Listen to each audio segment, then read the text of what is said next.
Oh, all right. Hello, everybody. Um, I'm Ryan Ford, running Super Mario RPG, Legend of the Seven Stars. Sure that a lot of y'all know what this game is. Anyways, I've been delaying a little bit, so I'm just gonna start and then talk about the game as well. So, we do start from power on, so I'm gonna hit reset and start the timer. So, yo.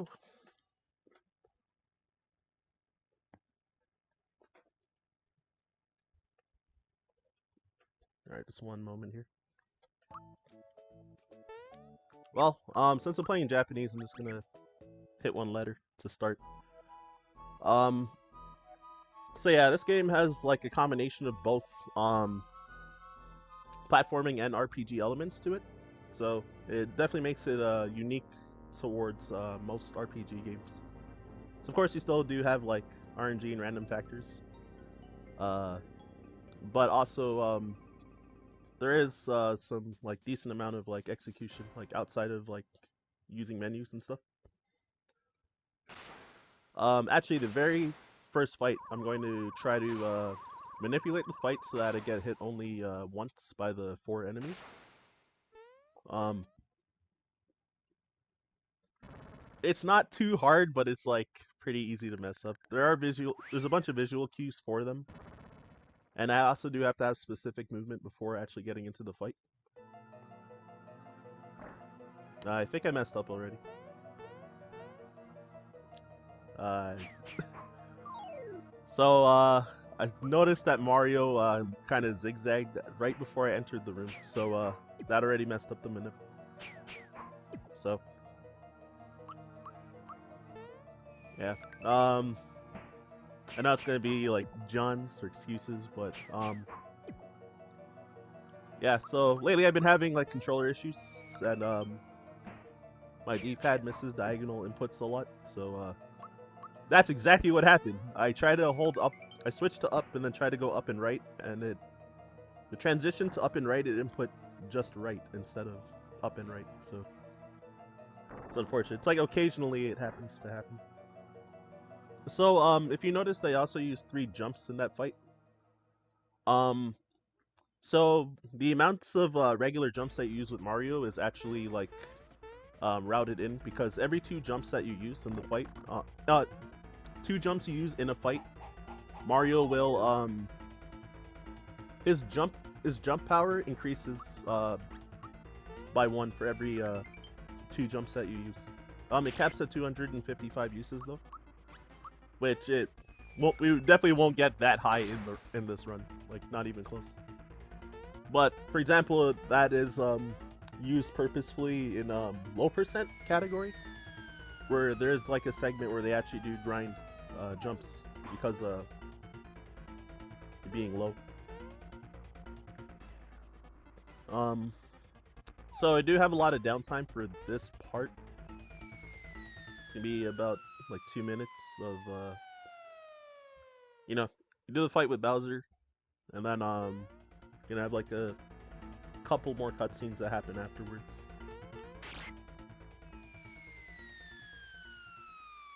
This game in 3D or sprites? I actually don't know.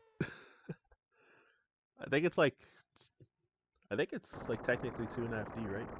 With isometric view.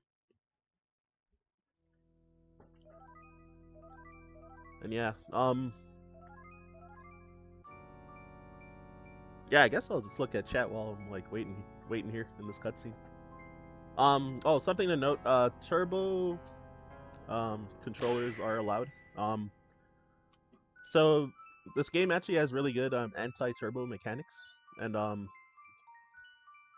if you try to cheat doing like timed hits or blocking attacks while using the turbo button, it actually locks you out of your input. Or trying to mash buttons fast, it locks you out of the input if the game detects that you press the button more than once, like trying to do one of like the timed hits. So you can't cheat it. So the only thing that's really good for using this turbo controller is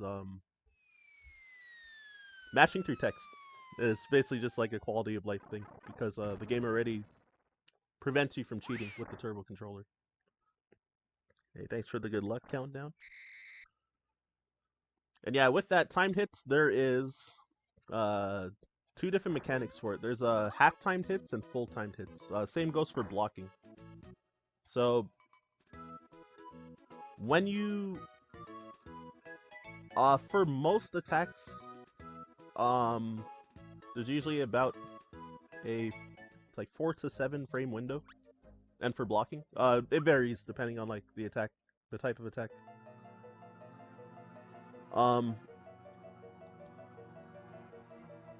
It all varies. So it varies on that timing, but if you hit the perfect timed hit, it's usually you'll get the timing in that small window. And if you're early or late outside of that like 4 to 7 frame window, but still within another like usually 5 to 7 frame window, then you'll get a half timed hit.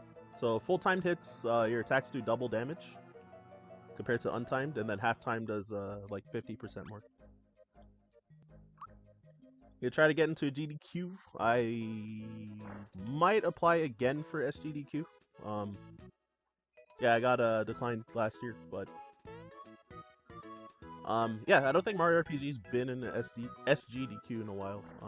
So it's usually like Just Incredible or Pidge or others have done. AGDQ and like Femme Fatales and various other events.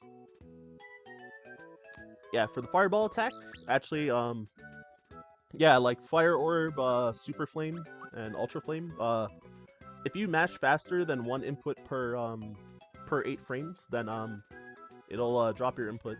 So you can't use the turbo controller to cheat that either. Even like me normally mashing, like mashing quickly is like too fast, and the game thinks that I'm using like a turbo controller. So you like, I have to mash at about half the speed I like normally can mash, to get like the fire orb properly. So at that point it becomes more of a rhythm rather than like just trying to mash as hard as you can. And yeah, I'm using a ASCII-Pad controller, which I do have a new one shipping in. I'm just kind of waiting for it, so then I'm gonna be probably back to seriously doing runs for this game. I bought 2 Hori commanders and like both of them were unusable like a couple weeks ago actually. So Hammer Bros. So if you notice, I took damage on purpose. Took damage, which was on purpose. It saves about 8 frames if you take a hit. Wait, is it 8 frames? No, 16 frames. Sorry. If you take a hit from an attack that does the same digit worth of damage as if you took 0. Like if it does a single digit worth of damage, then it's faster to not block the hit. And it's 8 frames, not 16. My mistake.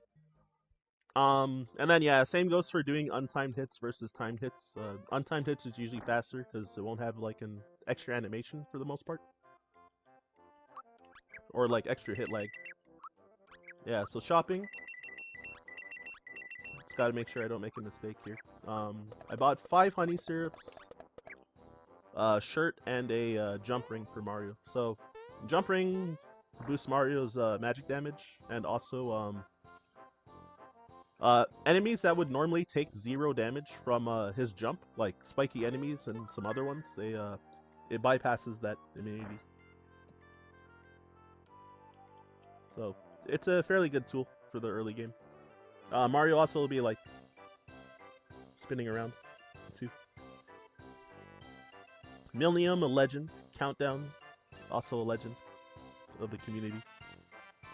I see you both in chat. Japanese version's about 9 minutes faster. I always hear estimates from runners, and I've never like timed it myself either. So it's like, I always hear about 9 minutes, 8 to 9 minutes, somewhere in that range. And this route, so when I did Mario RPG for SNES Super Stars 2 years ago, I was also doing the old route, which was Peach Chart 1.08 and now I'm doing the 2.0 route. I learned the 2.0 route like a month or two after I did that run, because I was still new back then. So I yeah, definitely like improved a lot, and I'm like in the top 10 on the leaderboard, or been on the top 10 in the leaderboards for like a year and a half at this point. So it, hopefully it will be a much better run than back then, since I'd only been running the game for like, I don't know, like 4 months or 5 months maybe at that point. Yeah, 4 months I think. So yeah, here we go with this frog named Mallow.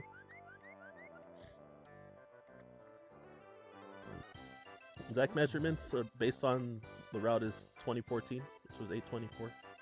Changes make that inaccurate. 842, okay. So we rounded up to 9 minutes from back then. So you got the Mario RPG community helping out too. And y'all are up early too. I'm down with it.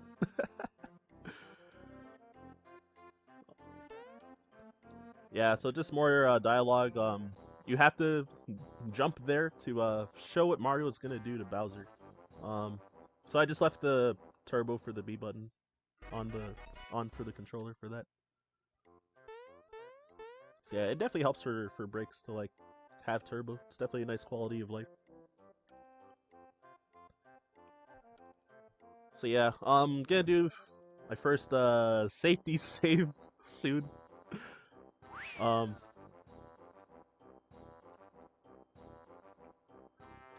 Cause the first fight coming up, Croco 1, it's definitely a dangerous fight. Even when I was trying to get a practice run in, like, before the weekend, because I was busy on the weekend, so I couldn't, like, do full game practices at that point. But before then, I couldn't get a run going, because, I wasn't doing safety strats, or, like, marathon strats versus Croco, and I kept getting, like, really bad RNG in that fight. Like, you just, like, throw 4 bombs in a row, and then just lose the fight. Like, stuff like that. So because of that, I'm gonna take a safety save just in case like it goes really bad. But I do have a bunch of like extra items for like safety, just in case. So it should go fine, as long as I don't choke or anything.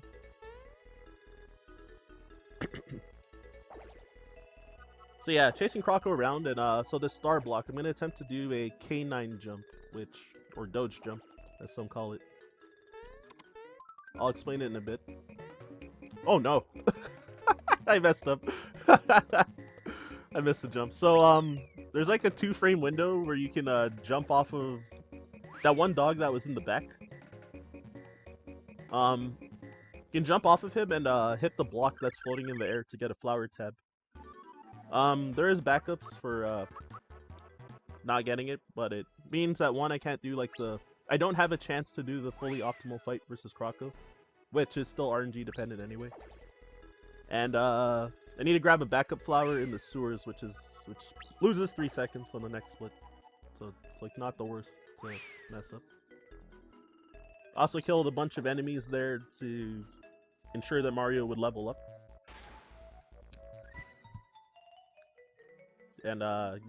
And yeah, for most of the bonuses, we give Mario a special stat, but for every level up that's a multiple of 3 for Mario, we give him attack instead. And then special for all the other. So that's already bad. So Croco has a 33% chance to throw a bomb. And yeah, 66% chance to do that physical, which is the one we want, because 1, that physical is faster, and 2, you can actually block it. There's the bomb's unblockable. The timing is very awkward for blocking Croco's physical, even still. Because, it's kind of like after he lands on the ground. It's really weird. He, like, bounces off the character and then, like, lands on the ground after. And then that's when you're supposed to time it. So yeah, so far I got only 1 bomb, so that's good. in this route we don't get mushrooms anymore, so Mario could die. Okay, never mind, it's fine.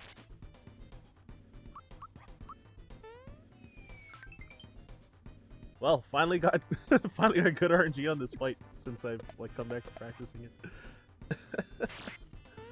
Yeah, so if I actually got the flower tab and if Mario wasn't at 1 HP, what I could have done was try to let Mallow die on the 4th turn, since I would have had enough FP to use a second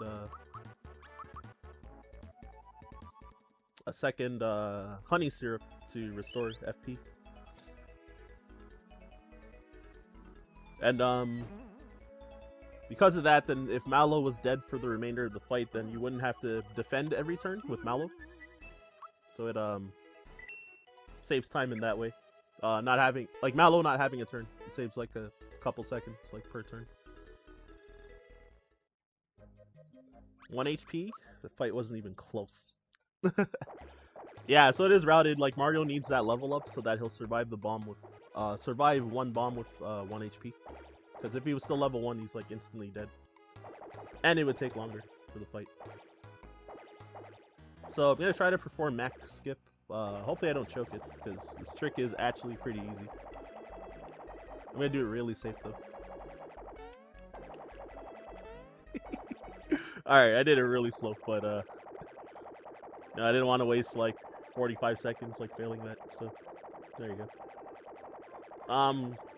Because of like many routing updates, and like strat changes, then there's an actual setup to line yourself along the wall. Whereas a long time ago, people used to have to kind of YOLO the trick. So now it's made easy because there's a consistent setup for it. And yeah, more dialogue. So yeah, completely skip the fight with Mac because the Chancellor in the back, you're supposed to talk to him after you beat Mac. But since he's still there and I jumped over the loading trigger for the boss fight, then yeah, you're able to talk to the Chancellor and activate the cutscene after the fight. Weirdly enough, you also don't get the star, but that doesn't really matter for the run, since only seems like getting the 7th star is what really matters for completing the run. And as far as I know, just ignoring Mac for fun. And yeah, so Carosaurs, what's there to say about here? There's somewhat but not very difficult start. Oh, I do need to grab this flower here since I missed that K9 jump. Whereas I would have been able to just jump up here right away instead of running to get that flower. So this star, I'm gonna just try and kill everything in my path. Pretty much all rats. Since I killed a couple extra enemies with the first star, then that made me avoid having to do a difficult trick, which was there was a boo like underneath where I grabbed the star, and there's like a boo jump that you can do. Oh, that's what I get for safety saving.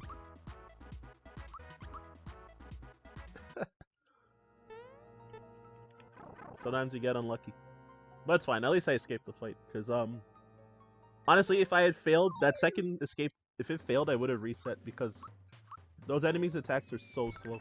So it probably would have just been faster to reset, to be honest, since I was like right there at the save block. So Balloon, probably won't do risky strats because of Marathon, but you don't want him to use Sleep Sauce on this turn, which he did. So yeah, that guaranteed loses a lot of time, like always. And crap, am I supposed to? Oh wait, yeah.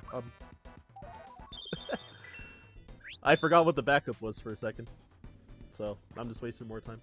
So if Mallow gets put to sleep, then you're supposed to use Able Juice to wake him up. But if Mario gets put to sleep, you're supposed to honey syrup with Mallow, and then Balloon will eat him, and then he always does a physical attack to Mario afterwards. So you let Mario get woken up by the physical instead of waiting 3 turns or having to heal. And then normally, if I didn't get that bad RNG, I would have used the honey syrup again now. But I need to wait a turn because the Scrofunk is also scripted to get turned into a scarecrow. And would have not had enough FP if I used the honey syrup too early. So scarecrow, oh, I mistimed that jump. That's bad, actually. Got a half-timed hit.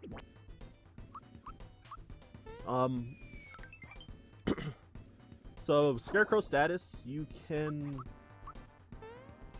only use your B and Y buttons, basically.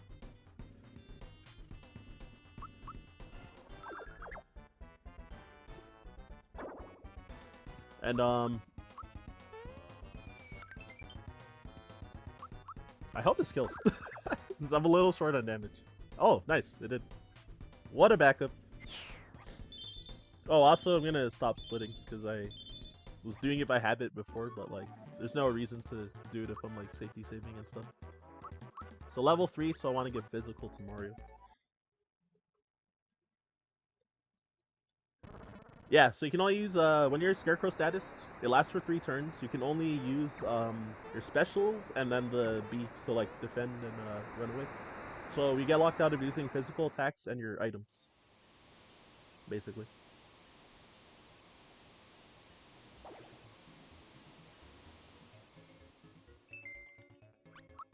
Alright, so Midas River. You're gonna try and grab exactly 60 coins so that you don't get an extra text box for getting more than 60. It also, getting at least 60 coins gives you a frog coin as a prize, which is a different kind of currency which we need to buy items from the from Tadpole Pond, and also later on from a frog that's gonna come up later. There's an important accessory we need to buy. So yeah, the routing's very tight for frog coins, so that you don't waste time having to do extra things to like get like frog coins that would take longer. So Midas River is 1. So getting 60 plus coins. So what I'm doing here, when there's a line of 4 coins, I'm just grabbing 3. And then anytime that I have to like jump over fish that are going to be coming, then I jump over them. And that should line up to get 60 coins. As long as I got 13 regular coins from the waterfall part. Which I wasn't counting, but I'm pretty sure that I was en route for it. And if I wasn't, then I'll take the 15-second time loss to get an extra coin. It's fine. So yeah, being too low is bad because you lose 15 seconds because you need to get an extra frog coin, but then being too high loses like 1 second because you get an extra text box. So 60 flat is the number that you want.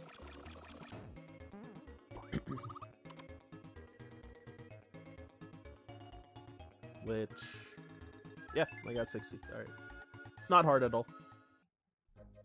So here's a kind of big moment for cutscenes, so if you're trying to use the bathroom or something, then or stay hydrated, you know, then by all means.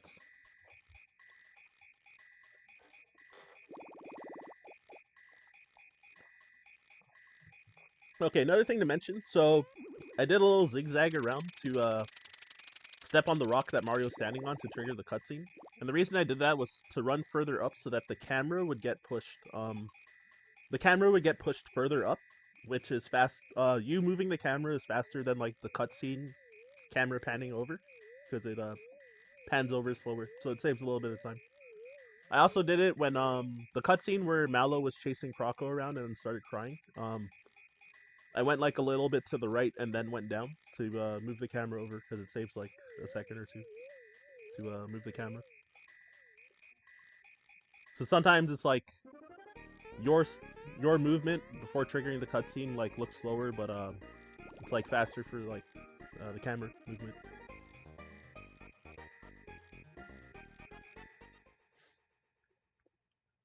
So yeah, a lot of cutscenes.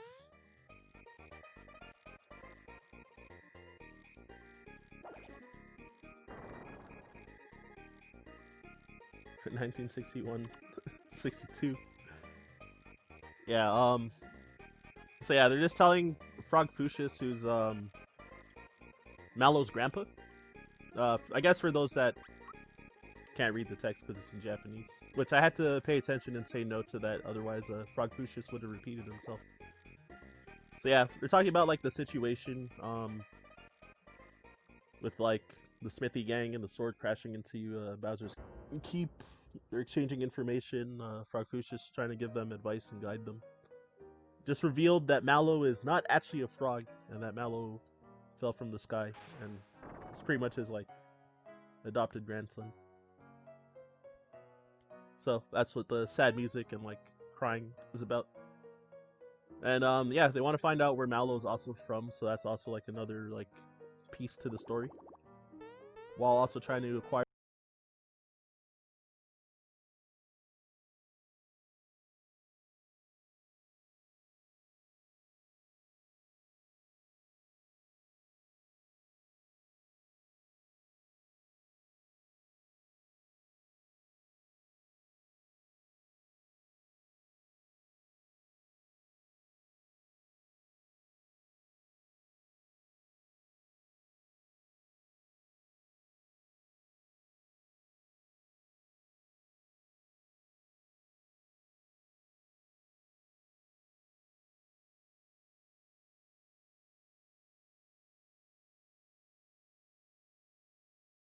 Oh jeez, I didn't know what to do. The disconnect. All right, splice.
Oh my god.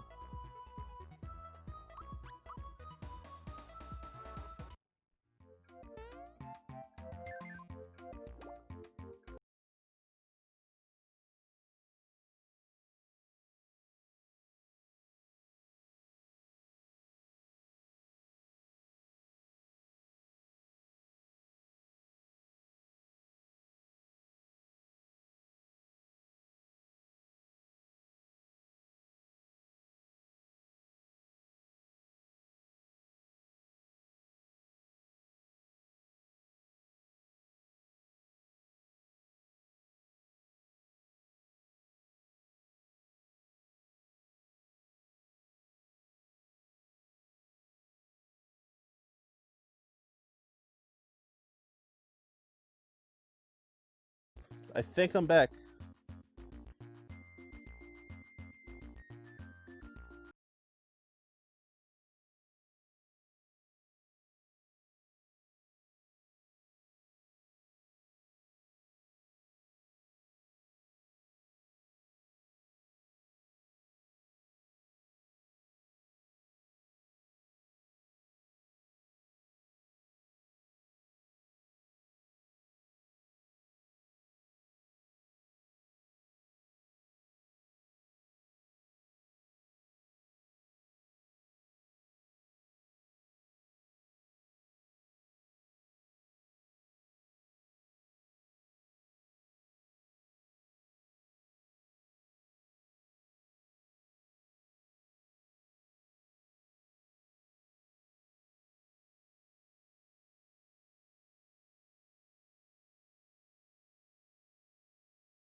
Cursing the stream by saying I think I'm back.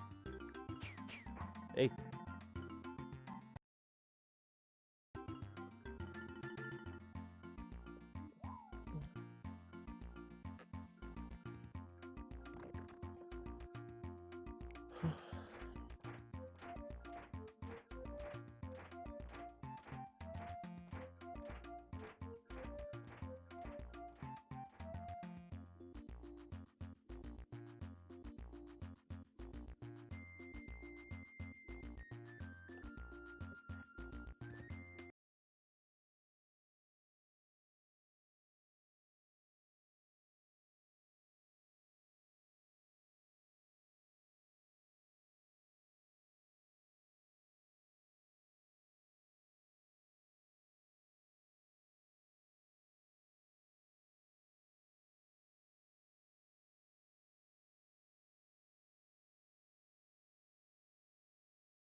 We'll deal with it as it comes by. I'm very sorry that this disconnect like kept happening.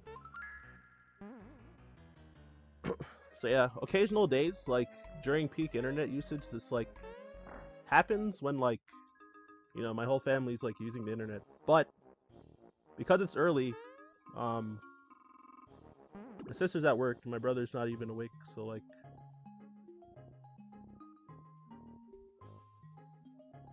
no, it's on my end. It's on my end.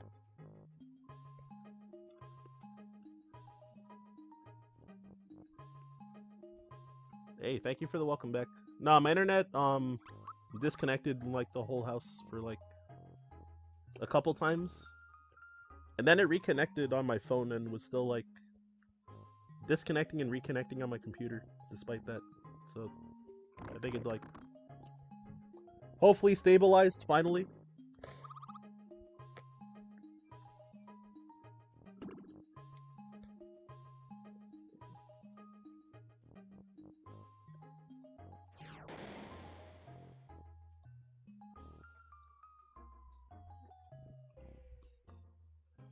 Alright, so yeah, change the Wi-Fi password and plug all the cables. I'm using an Ethernet cable, but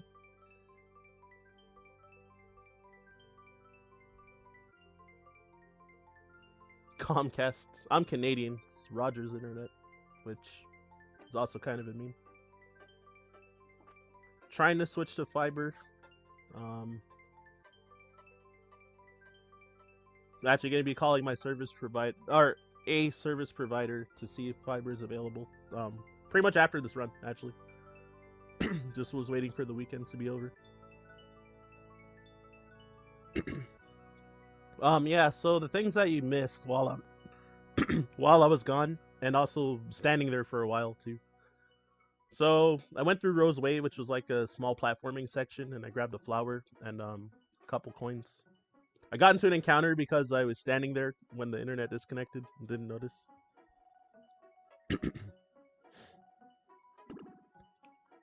And after that came into Rosetown and I bought 2 wake up pins, which is routing difference compared to last time when I did a run here. Um And yeah, what I did with that was the wake up pins is going to be some differences in fights compared to when I did the run 2 years ago.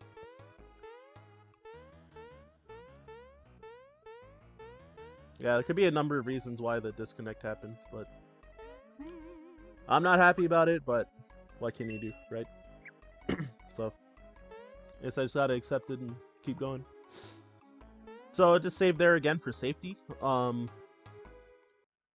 the forest maze, because it is a little bit dangerous for the next trick I'm gonna do, which, well, strat I'm gonna do, which is wiggler jumping. So, I'm gonna be trying to get 7 frog coins from these wigglers, and mostly not gonna talk too much, or I might like pause in between talking.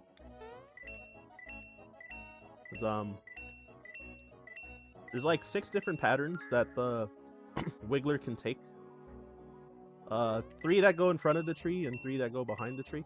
And he'll either go in like a straight line, like all the way around, or he'll like zigzag in 2 different ways. So you kind of have to like react to the pattern. Additionally, an issue is that because of the isometric view, sometimes you can like kind of land on its head but still get into an encounter and not like bounce off it. Or what happened in one of my practice runs is I landed on the wiggler's head, got a coin, fell through him, and like got into an encounter and failed to escape the fight 6 tries, and I died because of it. And I was like, that's cool. And running away from a fight is like 50-50 per try, so it was like extremely bad RNG as well. Alright, it's double checking, so I have 12 frog coins, so I did do 7 wiggler jumps successfully. So that's really good.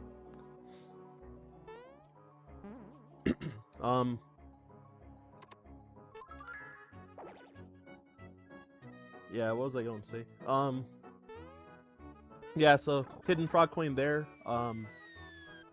There was also like a Caracola I got at the start before I started doing the wiggler jumps. And here's another Caracola from a hidden block. I'm gonna be not actually using those in fights. They're worth 200 coins when you sell them, so it's important for some menuing at Seaside Town. So I'm gonna be buying a lot of like bombs to use.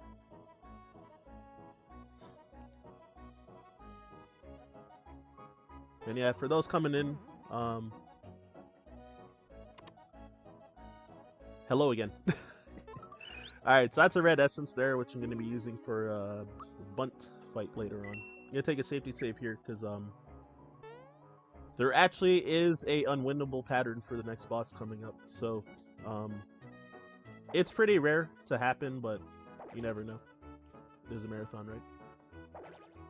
So yeah, you got to follow where Gino's going, except for that one path where I went to the right. Where he's not visible. But yeah, the rest of the paths, yeah, you just follow where Gino's going.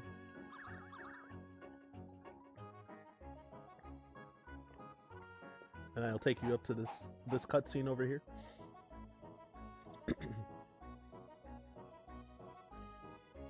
So yeah, another long cutscene coming up.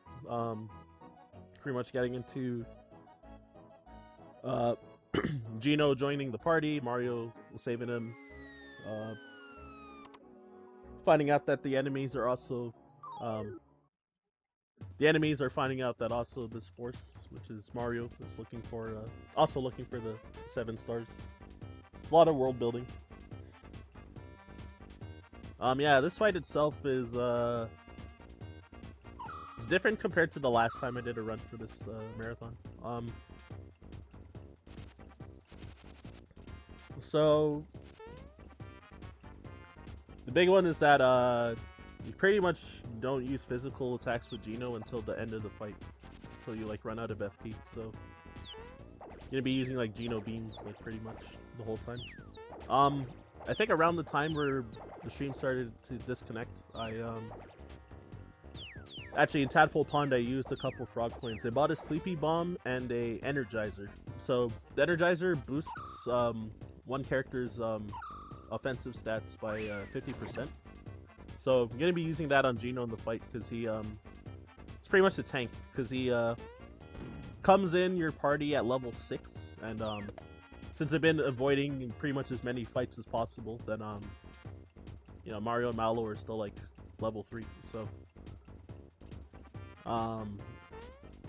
you know, they're fairly weak, even though I don't know, you'd probably be like higher than level 6 normally with Mario at this point of the game if you're playing casually.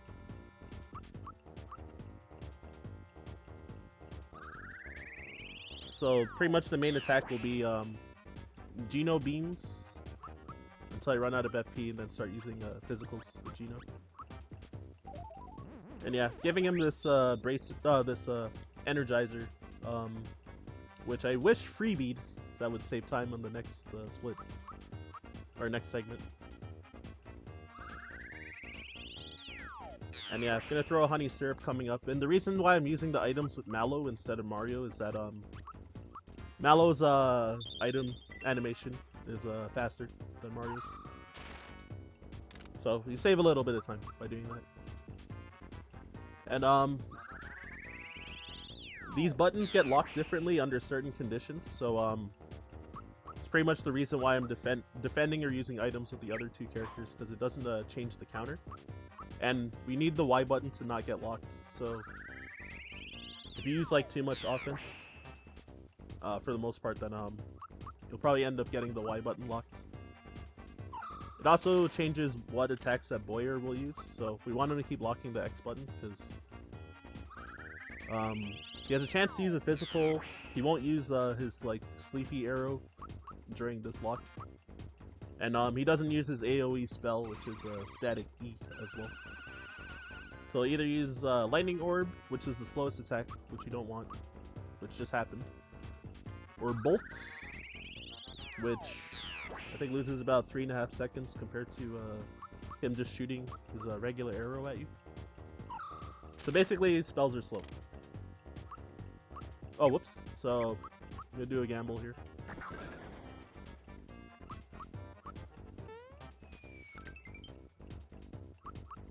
So yeah, we're gonna have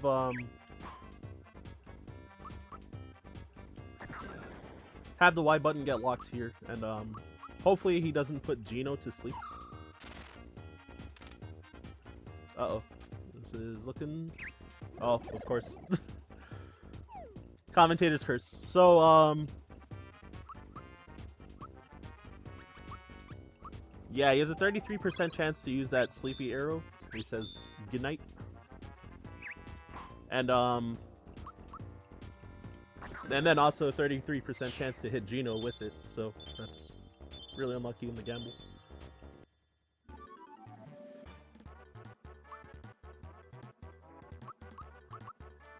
So the reason I gave Mallow HP there is so that so when I fight Croco the second time in the mines, in the first phase he's gonna throw potentially throw bombs sometimes, so if it hits Mallow, it's routed so that Mallow will survive one bomb with 1 HP.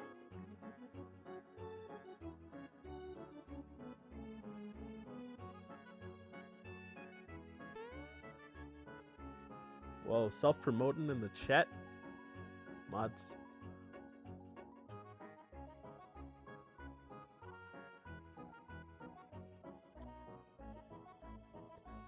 And yeah, yeah, so we're gonna be doing a shop menu coming up. Which actually I should double check the notes for that. If they load. Ah, there it is. Okay.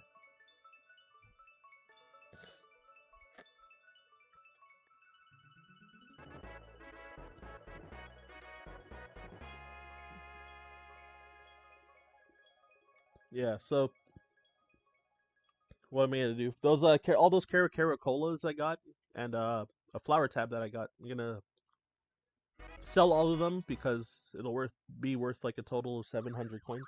So loading up my wallet. Then gonna be buying some equips. The important one, I'm gonna be buying 4 work pants, which is it's like one of the few armors in the game that raises offense, and it also raises speed, which is huge for a lot of fights, even though it doesn't raise defense by that much relative to the late game. Whoops. Yeah, so and a mid mushroom just in case things go awry.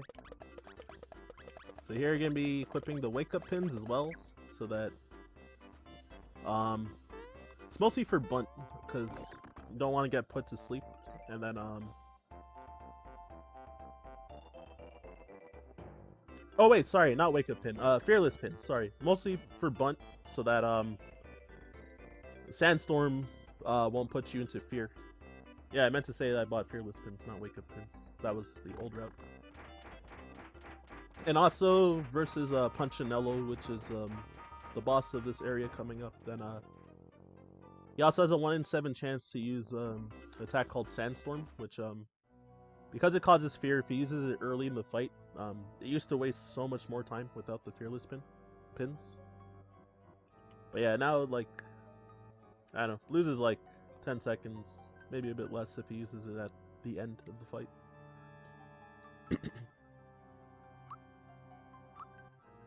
So just say yes to all this text. And yeah, so navigating through the mine. So you need to jump on this spring where Mario gets knocked unconscious, so that you can trigger the appearance of Croco for the second time.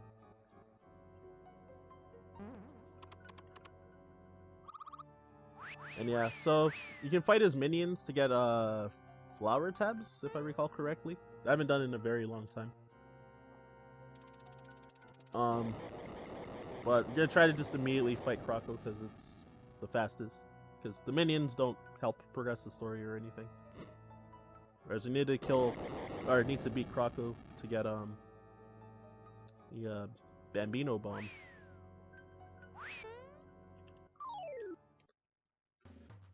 Alright, so here we go. So I didn't get a freebie with the Energizer, but ideally you don't want him to throw a bomb at Mario at the start of this fight, because he'll die in one hit.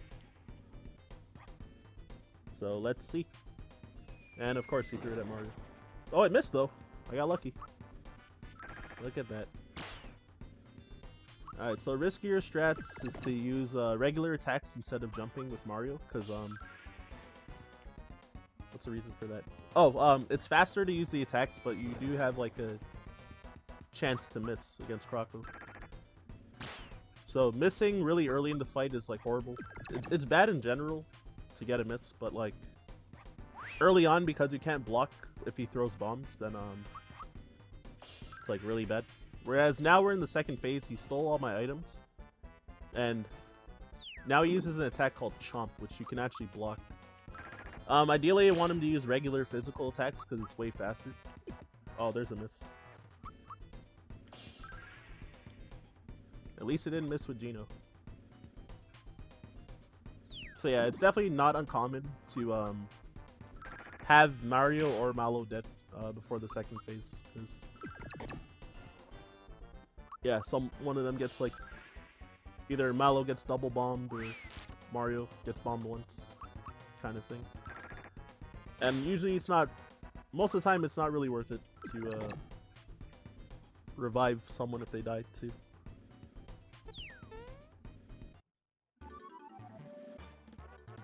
So, was hoping for a flower box drop, which is a 25% drop after that fight. Unfortunately I didn't get it.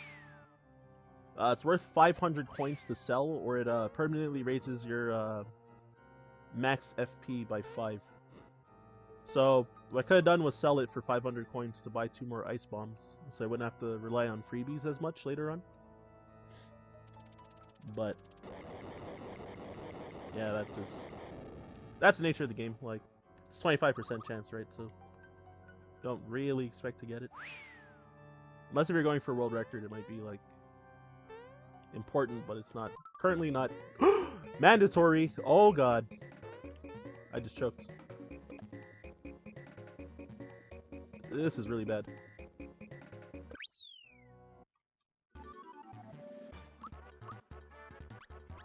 Yeah, I don't think I can save that in any way.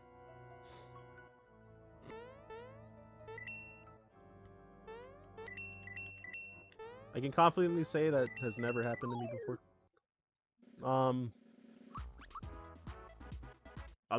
Well, course, I can't reset, but this is going to be a really interesting run because that happened. So yeah, Mario and Gino are like ultra behind on EXP now. Like neither of them leveled up from that fight. It's fairly common to like mess up and have Mario not level up, but Gino's like behind a whole level too. It's incredible. So that thing where I was like jawing about my controller at the very start of the run when I missed. Can I actually kill Artichoker? I have no idea. If you're serious, Milk.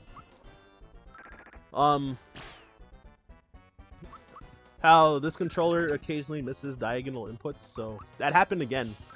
Same as when I failed the Manip versus the Terrapin fight. Because I was trying to hold up and right, but I got just right instead. So the exact same thing happened. Just in a different moment. Really costly moment too. So this definitely should be interesting. Alright, Mill. If you got the info, then let me know on how to do that. Yeah, this is really bad. My blocking's been bad. Should have probably just had my eyes forward.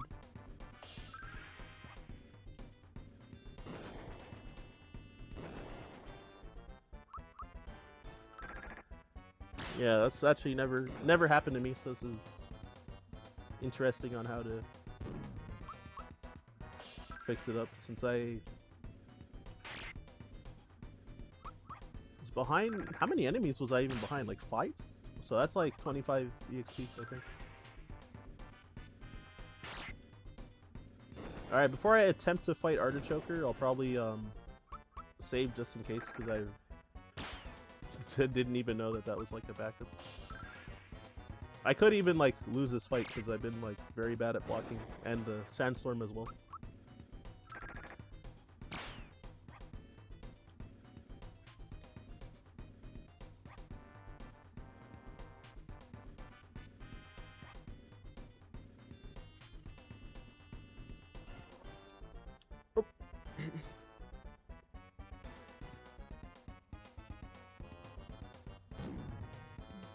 Alright, just double checking if I have a DM or something since...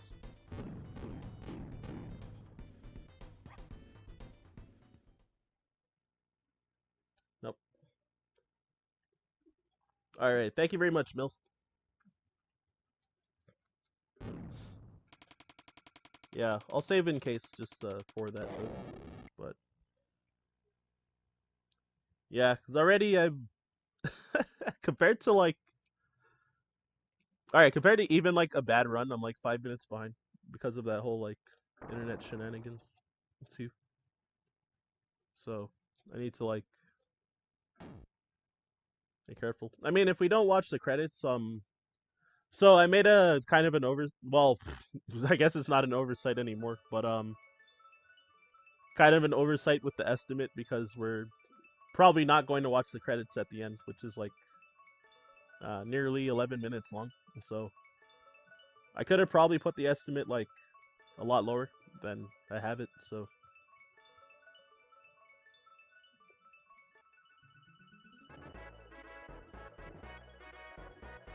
wait, should I kill the orbs instead of the Artichoker, or I have to do all of that Milnium? So yeah, I was just gonna like let it rock being under leveled, but anyways, there's another star from beating Punchinello. And now we've got this minecart minigame, which I'm gonna probably not talk much while I'm doing it. Because, I don't know, it's very easy to make mistakes, and probably prone to, anyway.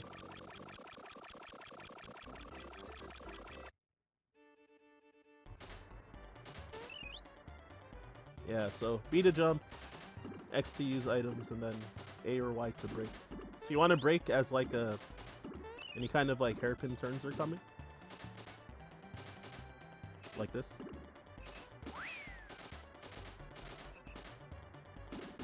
Which for the most part only tap A twice to try to get like nearly a minimal amount of braking. Because yeah, if you go too fast, even if you brake too late because you're going too fast, you'll fall off. So hairpin turns or after a boost if a turn is coming up. So just do it on the straightaways.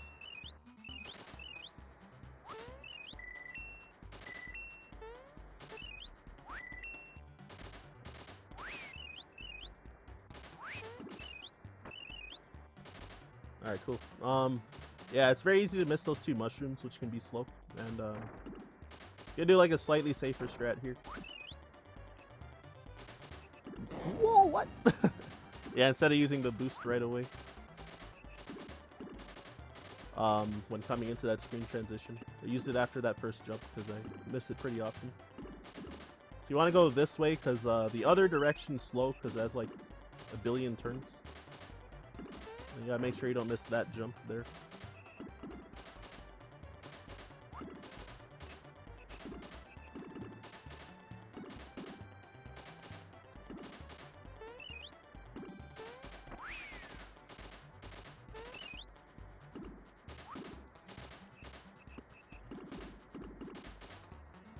Wait, do I have an extra mushroom?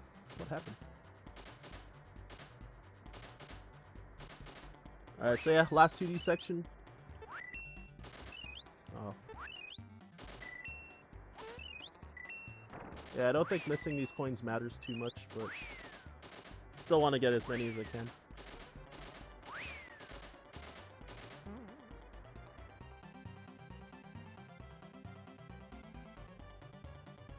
Oh, I just realized that part of the screen was cut off a little bit. Oh my gosh. That's such an oversight on my part. I think because I had it for Link's Awakening, particularly, then the Game Boy player image is smaller, so I forgot to uncrop it.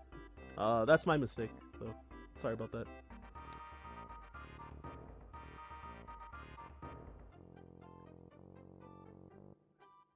Anyways, so I did get sub 2 minutes, I think, on that.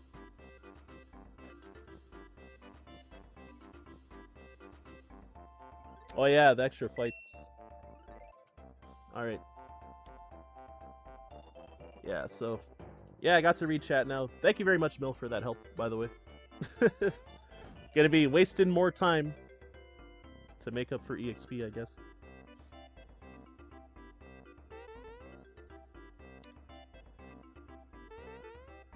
Yeah, I remember, this game. A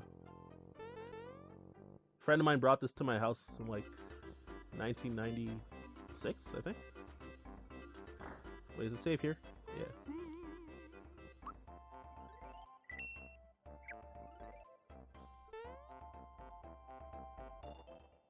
Damn, I was 6 years old back then. Little kid.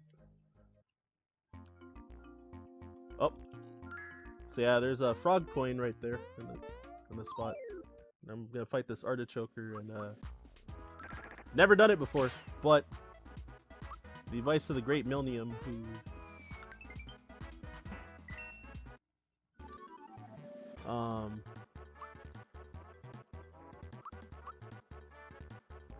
what do I give him? It's a, yeah, HP, right.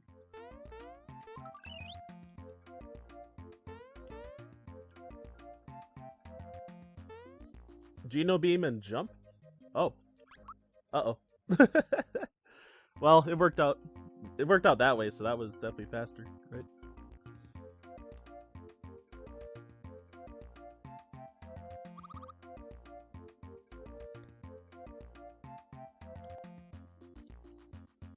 It's a lot of a lot of people that are about 30 years old. Welcome to the 90s club.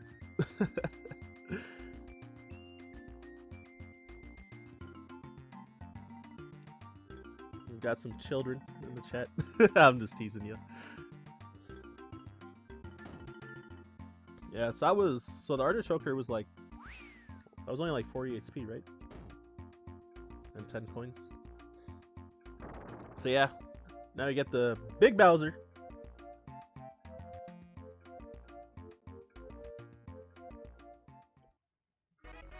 For the team. So I gotta say no to wanting to switch party members because that's really slow. Or want to learn how to switch party members. So want to avoid that fight because you can't escape it on these blue snippets. So just gotta be careful.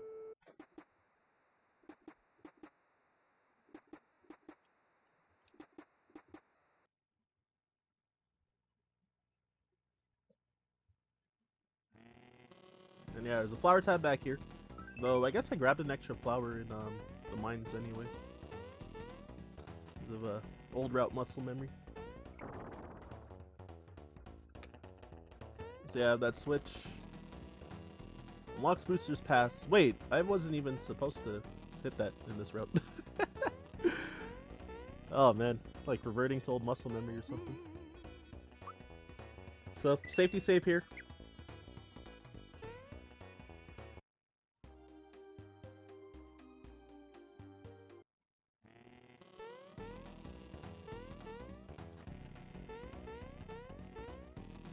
Alright, so... so I have to maybe get into 2 more fights to make up for all that experience.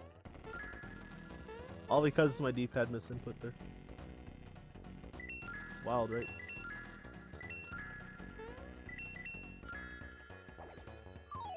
Alright, so I'm gonna get into this fight on purpose, and which... Yeah, I forgot that these guys go first. Oh, I had my... I had my turbo on. Whoops.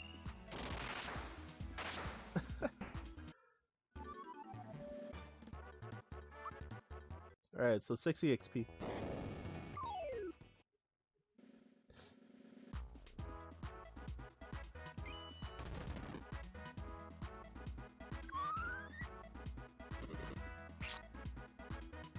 So yeah, normally I wouldn't get into these fights here, but yeah, just the falling off in the mines shenanigans.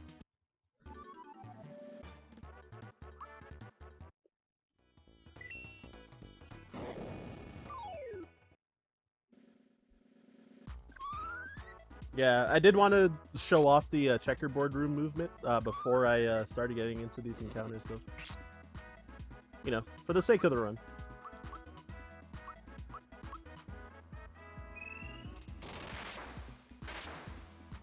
Alright, there. So there's some fixed EXP. Sorry for the bumpy ride on there.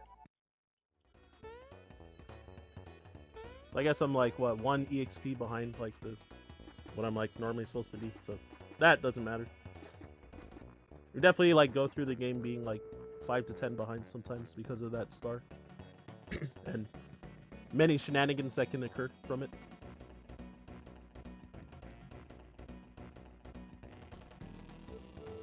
Hey, you got to see some fights that you normally wouldn't see there. Though the those blue fireball guys, you could see it from mistakes and runs from people, actually. There, gotta restore my FP. So here we go. A long minigame coming. Which need to not fail to get the amulet. I didn't safety save because I guess it would be a meme if I failed this minigame, to be honest.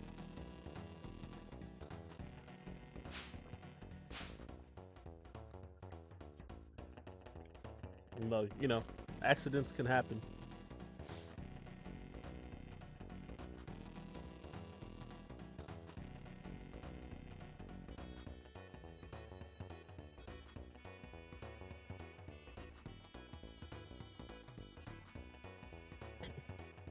Oh, I guess while I'm here, let me look up my notes for Booster Tower.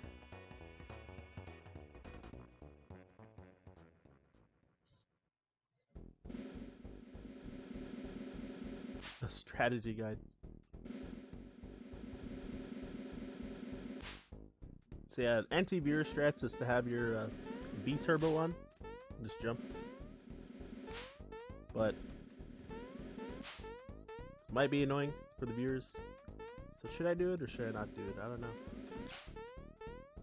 So yeah, I think because of the isometric view, you can like have like more than half your body sticking out and them not seeing you. Like if you're more like upwards, or if they're looking at you from above. So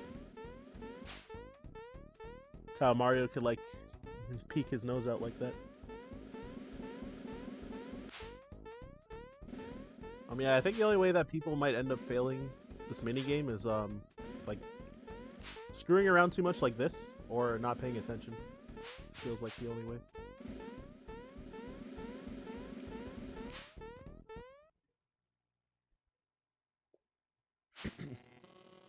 But yeah, alright, I've been saying thanks like a billion times, but yeah, again, thank you, Milk, for the advice there. So, since I'm not a pro, or a super pro like Mill, you're gonna keep name dropping him every time. There's a oh my gosh, I'm like losing my voice or something. There's a manipulation coming up for the Knife Guy Great Guy fight, but there is a new strat that's been starting to be used among the top runners, but I can't do it yet. So wait, what am I doing here? Is that correct?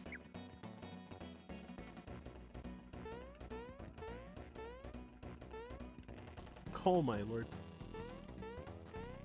Haven't messed up that jump in a while. It's fine though. Okay, so there's one thing I noticed. Before I saved, sorry that I'm wasting time. I just was nervous on that error a little bit, right? Wait, what? Oh no, I guess this is fine. What the heck? Okay, never mind. I thought I made a mistake, but I didn't. Alright, so there's like specific movement I'm gonna do to set up this RNG manipulation, so I hope I don't get like D-padded, to be honest. Is the theme of failing stuff this run. It's been missing diagonals.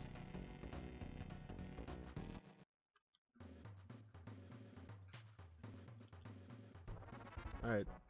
So I do need the TV sound. So I won't be talking through most of this fight.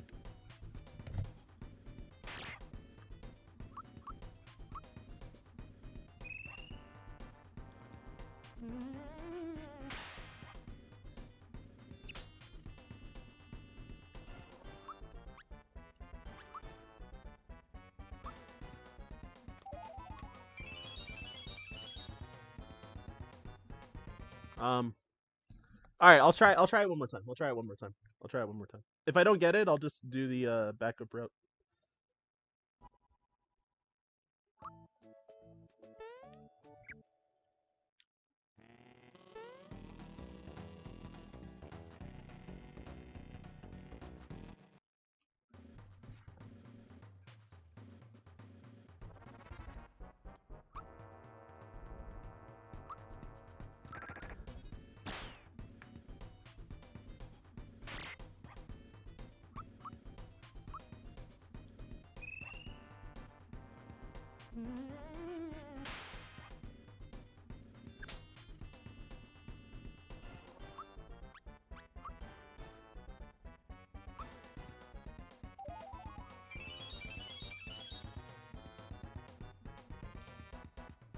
Well, I went too early both times.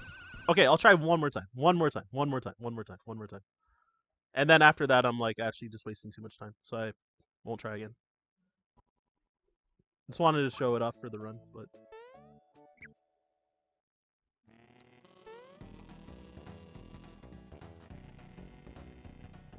without ideally without going over estimate as well.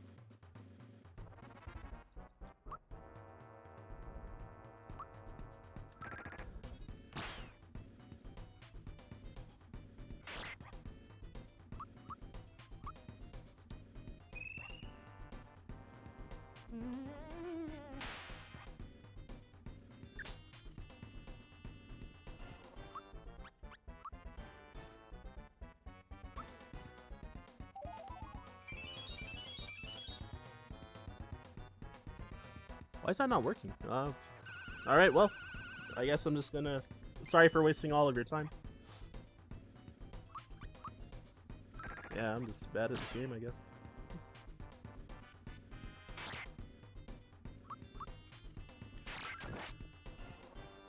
So the manipulations to freebie that rock candy that I used twice.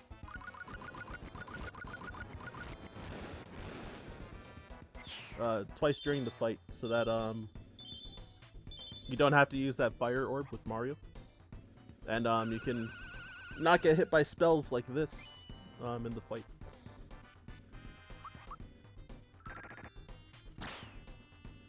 So I was using audio cues to throw the rock candy in the right frame window, but I think I threw it too early every time. I actually don't know.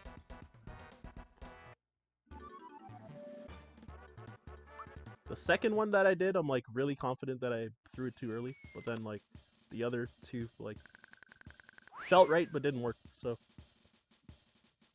must have. So yeah, there's like a whole like backup route later on because this does lose like half a minute versus our dragon, which is like almost an hour later. Oh wait, it's our dragon. What the? Axum Rangers, sorry. Alright, so if y'all want to call your shots, how many flowers do you think I'm getting? I do need the audio though, so I won't be talking that much until phase 4.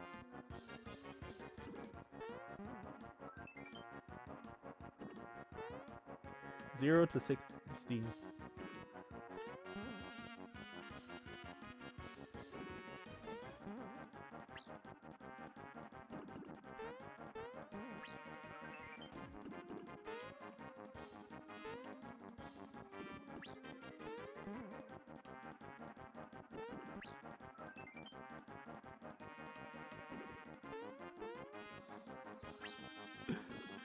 The cloud is so jank.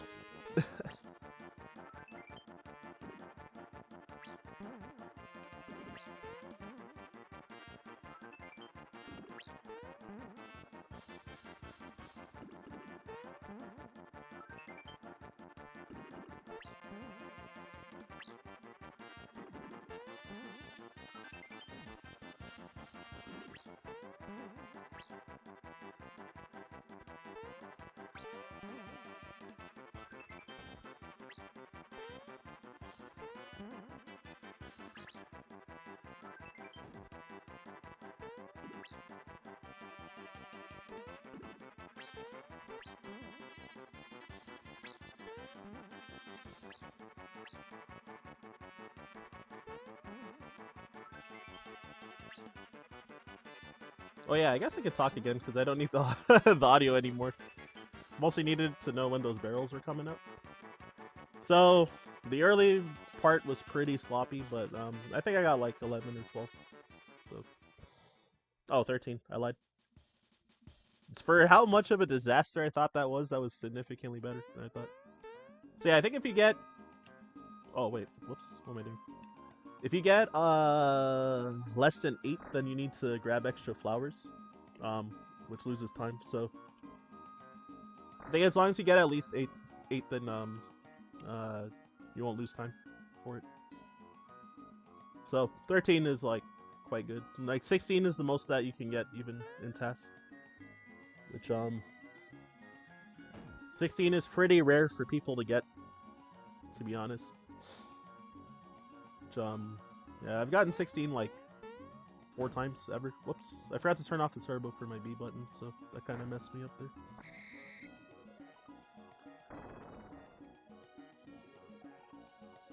Actually, the very first time that I got 16, I skipped the 15, so...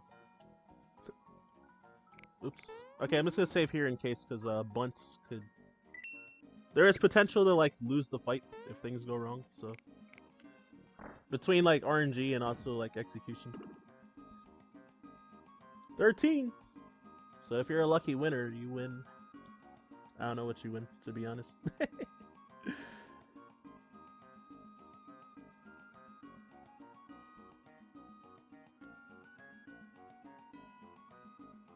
So yeah, marry more. So what happened here? So he busted down the door and trying to interrupt this wedding with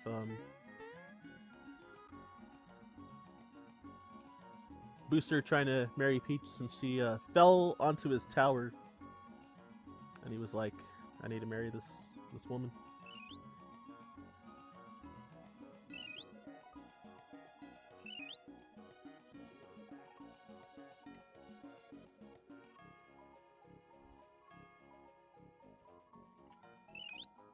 Yeah, so the Sniffets, pretty random, like their movement, and ideally you want them to stay in the middle like this. I had pretty amazing luck.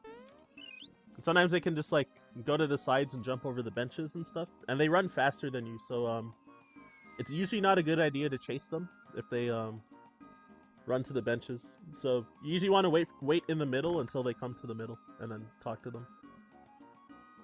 It's like generally the strat. Generally the strat. And with that, you can get here fast enough and get a kiss from the princess. Because if you're slower and those torches light up, if more of the torches light up, you get a different prize. So, like you'll get a kiss from like Booster, or like Booster and Bowser accidentally, like stuff like that will happen. But it's slow, so I can never show that off either. So now the cake that was supposed to be for the wedding, it's not going to be used. So yeah, they're like, this is unacceptable. So yeah, blocking the chef attacks is really weird. I mostly use the audio to time the block. And I really don't want to miss blocks if it's on Geno particularly. Because you can be a liability in the second phase quite a bit.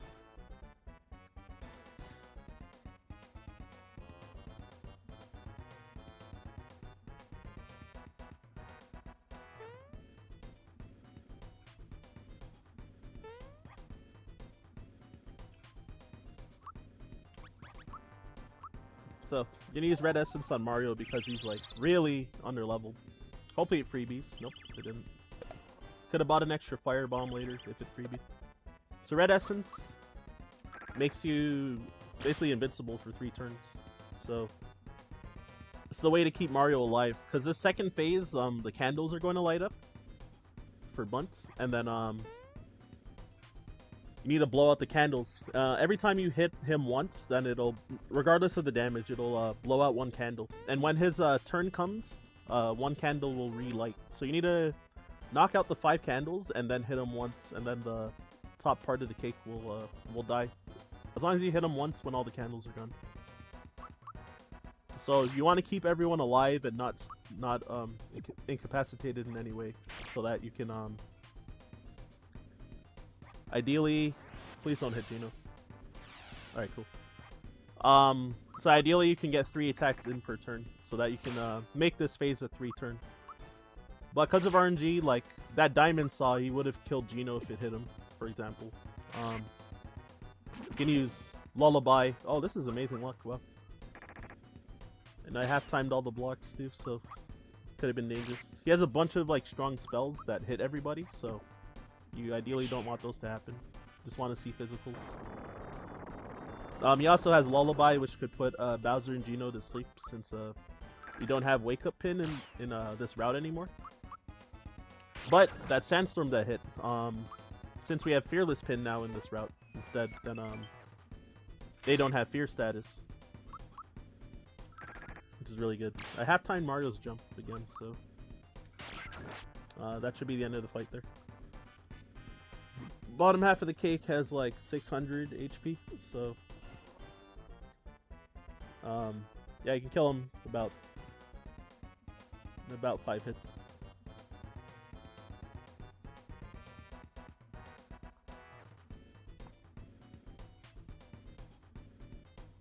Yeah, so again, more cutscenes. A lot of times I actually like go to use the restroom or like refill my water or something like during these cutscenes. Fortunately, because of the turbo controller, you can like leave it on.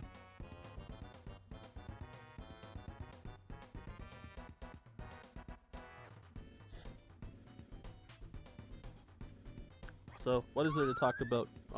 There's gonna be pretty much a lot of dialogue coming up.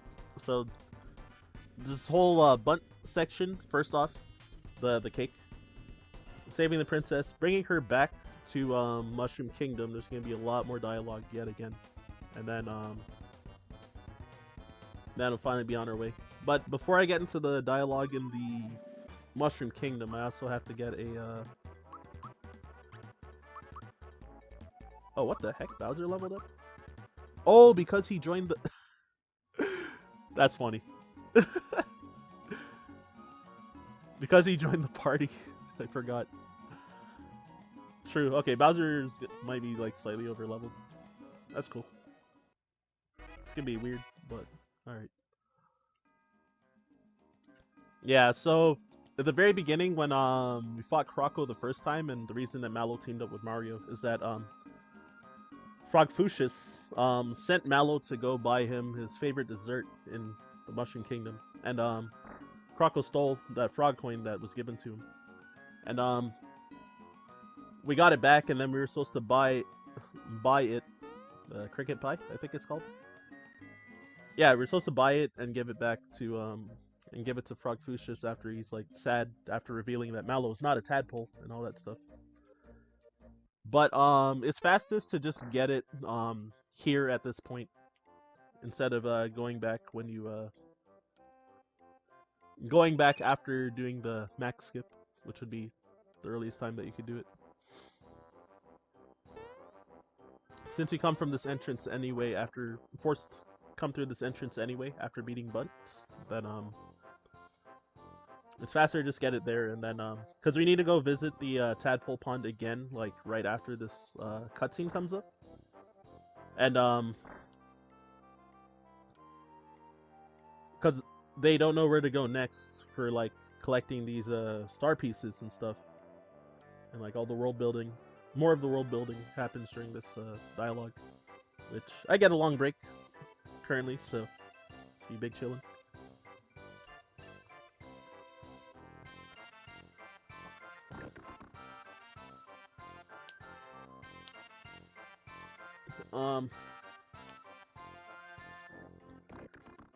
Yeah, yeah, Frogfucius is gonna say that there's a star spotted on Star Hill, so you need that to unlock Star Hill on the world map. So it's just faster to just give him the cricket pie at that same time and talk to him twice. So all these little time saves from routing.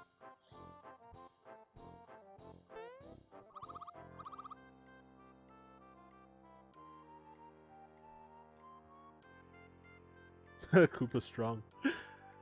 Yeah, while I was rambling, wasn't looking at chat too much. Yes, I will be using 100 super jumps in this route. As long as I don't choke. So, Mario will hit level 6 in the sea after the star. So, well, he'll go up to like level 8 by that point. But, you learn super jump at level 6, and so the earliest time that you can do it is, well, King Calamari, but you don't want to do it there. But, the first optimal time to do it is versus Johnny, because with the route, in that fight you need to do like somewhere around like 90 super jumps. I think it might be a bit less than 90, but somewhere around there to kill him. So you might as well do 100 to get the super suit at that point. If I fail it on Johnny, then I'm gonna do it to oh, and here's like a little Easter egg for you.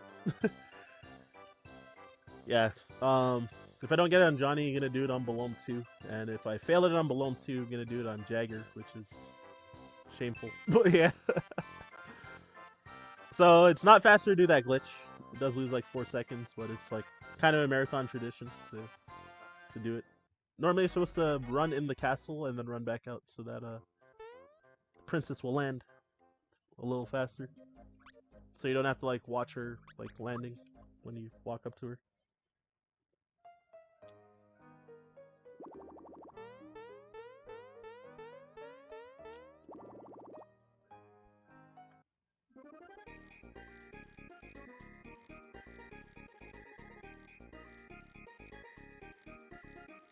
So yeah, 100 super jumps, it's like a... Okay, just gotta make sure I talk to him a second time. Don't want to have to come back here and waste time. I think it's jumps number 14 through 100, and super jumps is a three frame window to get each jump. So you just gotta keep the rhythm. So it takes about like 40 frames per jump, so which is like 2/3 of a second. So you gotta just like have that timing rhythm down. Generally, if you're hitting like more than 13 super jumps and dropping it at some point, then you're probably pressing the button too early at some point, like a little early. That's the advice I got from the great Pidge when I was like practicing it. Cause like casually I could already do 100 super jumps like before I learned this game, so it was more about being able to do it consistently for me was like the thing. Cause it's like, oh, I could get it like 1 in every 3 times that I would try to do it, so then I had to like build consistency on it. Oh, and I was only used to it on the Wii Virtual Console, but Wii VC has 1 extra frame of input lag, so it's not ideal compared to SNES. So it's not ideal. It also has like less lag in some places and more lag in other places, so which is what I was last time I did the SNES Super Stars run. That was one of my last few runs on Wii VC before I got a Super Famicom and stuff like that. So back then I couldn't do 100 super jumps on Smithy, and in that run I thought I got my first ever 100 super jumps on Smithy, but I actually got 99, which is pretty funny.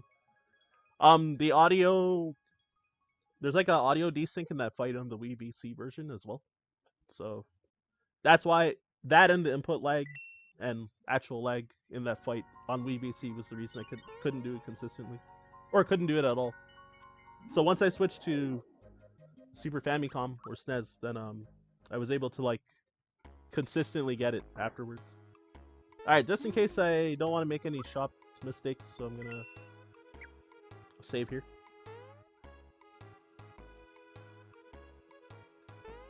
So first one, I should have 22 frog coins. If I don't, then I forgot something somewhere. So want to buy this EXP booster from this frog. Alright, I do have it. Took the menu a little slow because I didn't want to buy like the See Ya or earlier times or something by accident. So this long menu.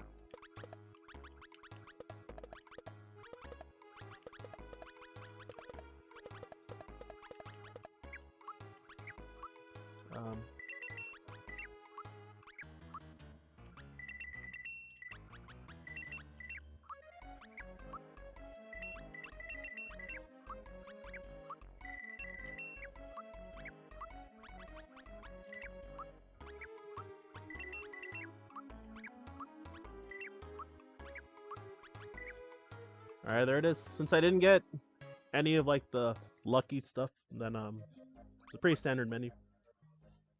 I should save again actually, because if I mess up this star, I can at least reset rather than like do a bunch of fights to like make up for EXP or anything else. Actually, the route would just be completely screwed regardless if I messed up on the start.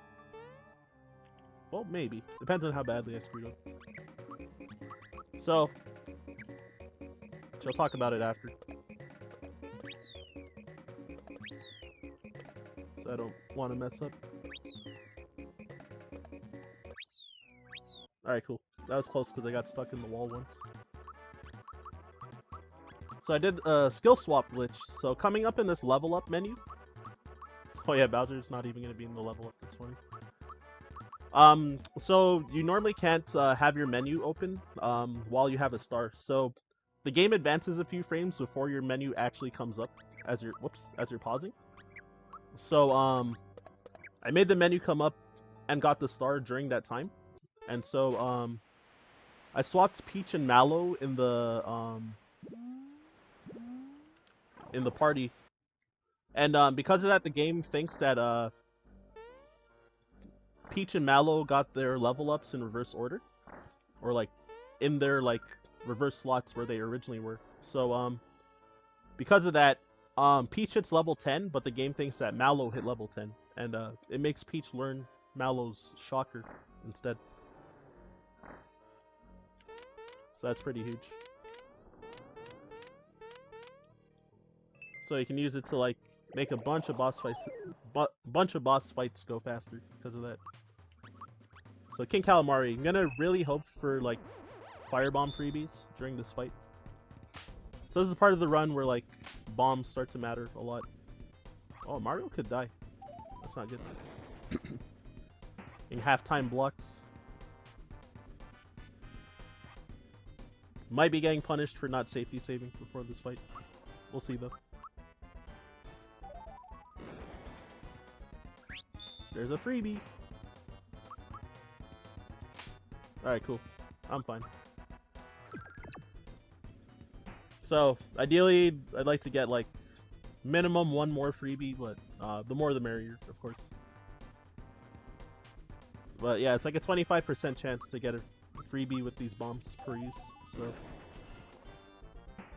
I guess it's technically not expected, but I'm gonna hope. So there, Mario, all those jumps that I did for other fights, regular jumps to boost Mario's jump damage, was like specifically for that, to do at least 80 damage.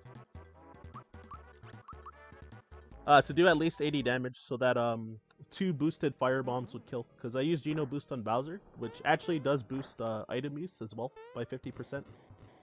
And King Calamari is weak to fire as well, so that also does like a 50% damage boost.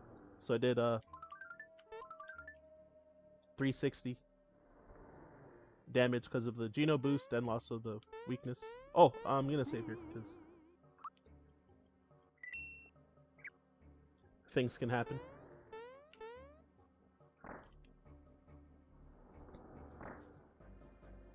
And already really behind schedule from too many shenanigans. So if you hold down and right entering that room, you're guaranteed to pass the fish on the top, and then the bottom fish you have to just kind of react. It's like RNG.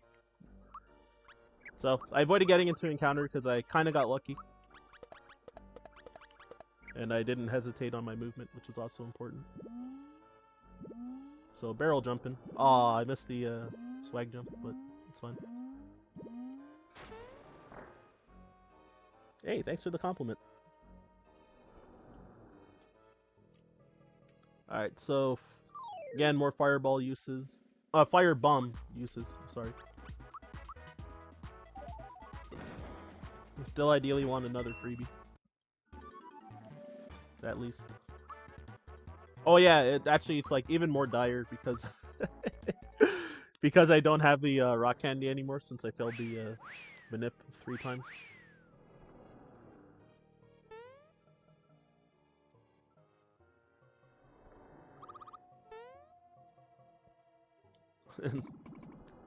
Yeah, also that manip for the fight was like the thing I probably practiced the most before this marathon, and then I just failed 3 times. Also didn't fail it a single time in practice either, so it was kind of disappointing that happened. Alright, no freebies, so I guess I gotta start throwing ice bombs. And yeah, so since Mallow's not used for the rest of the run, we just give him HP every time on his level ups because it's faster.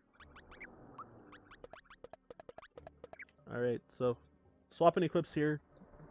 Have the amulet on Mario so that 1, his damage will be stronger, and 2, it does reduce your speed, and we want him to go last anyway, so that Or go slower than Geno, because we want the Geno boost first. That missed. Oh man, I wanted the princess to die. But... So yeah, timing the block on Pierce is very awkward. So that's the main reason that I saved.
Alright, got him.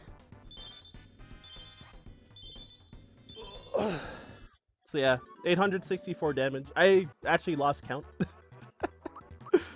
But if I did 864 damage, that means I got it. Cause the super jumps do cap at 100, so I just keep timing it until it stops. If I lose count, anyway.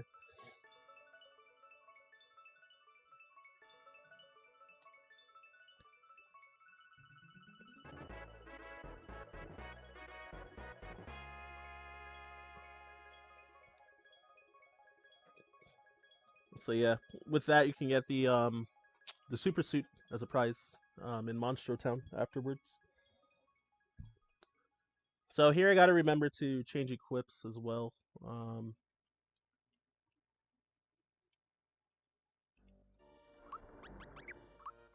So I could also be a run killer if I just forget to switch items right there. I have lost runs where I forgot to like change those accessories and then like the turn order is wrong, and Peach also can't survive the attacks in the fight because of it. So that one swap.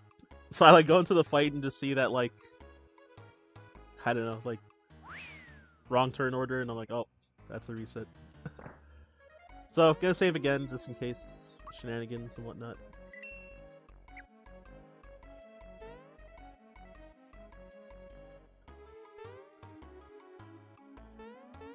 So those toads are revealed to be fakes. As if Mario couldn't tell with the suspicious music happening already.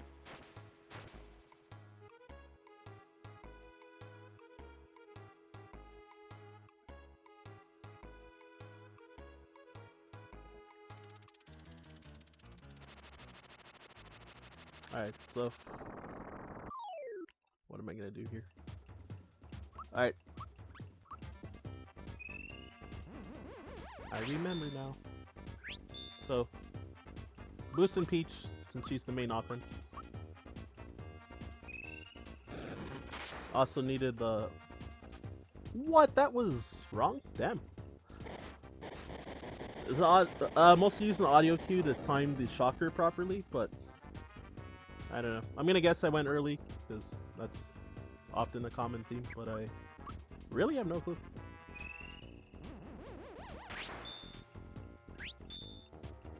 Alright, so Mario.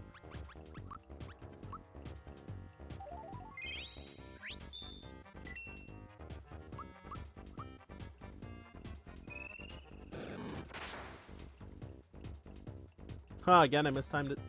Well, this is going to be really bad. Oh, that was my mistake. I just... whatever, it's fine, it's fine.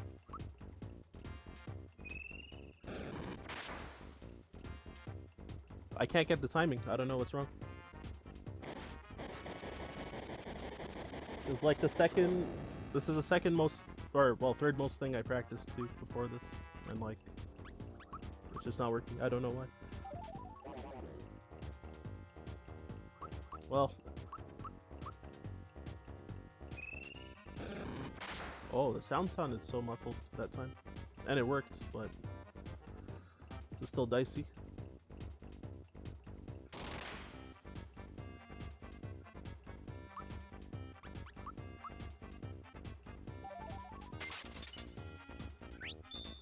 Well, that freebied at least.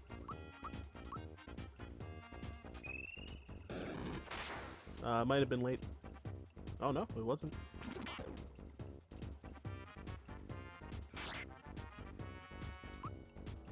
I'm like 2 FPS short, so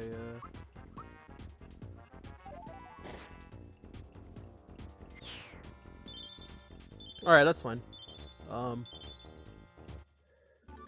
Probably gotta do weird strats for Dodo later.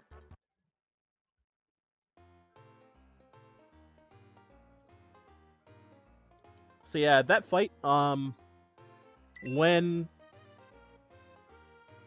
that Mirage attack happened and Yardovich split, so it might be an oversight from the developers, but the first time it happens, the cursor is like pointing at the real one, so you never have to like guess or figure out which one's the real one. So yeah, it can be the left or right, but it the cursor like defaults to like the real one, so might be a programming oversight or something.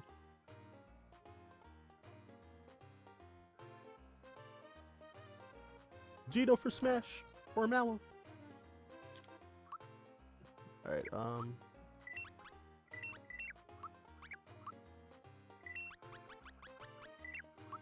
needed to remember the menu. That's funny.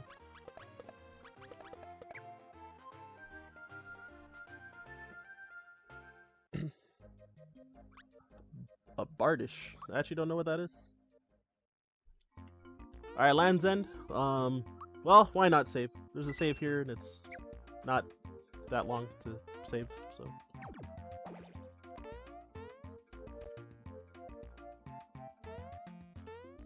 So yeah, if we go for this invisible platform here, because it's more risky to do the fast shot. Oh, whoops. Alright, whatever. I'm gonna do the slow geckos now. I lost my pace there. I was thinking too hard about explaining the platforms, and I just missed the window. There's a lot of jumping. So, definitely just gotta hope for more Ice Bomb freebies. We'll see if the run carries me, or if RNG carries me or not. I mean, the run has been pretty disastrous yet again, so might get all the luck because of that. And there's one.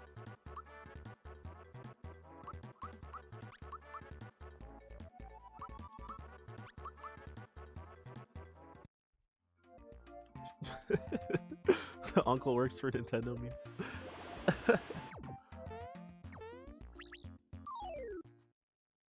It was on the Wii Shop.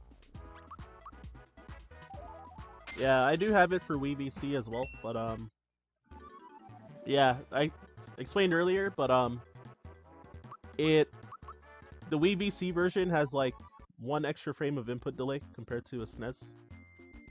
And it has like different like lag in some places. Like some parts are more laggy and some parts are less laggy. The final boss, it's like probably the most noticeable. And the audio's like desynced in that fight too, which is pretty jank.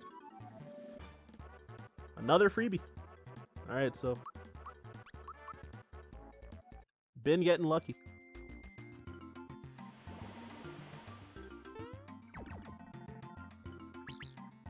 So yeah, basically you just follow the path with the ants each time. And it's pretty much the right way to go. Oh my god. Just incredible. You must be watching. Alright, I'm gonna save again here just in case like star disasters or something.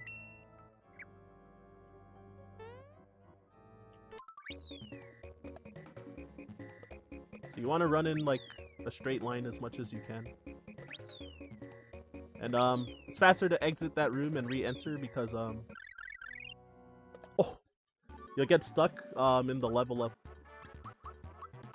If you level up like I think 2 characters or like twice in a row in one screen, then with the same character, then you get frozen in place. I'm not exactly sure how that mechanics work.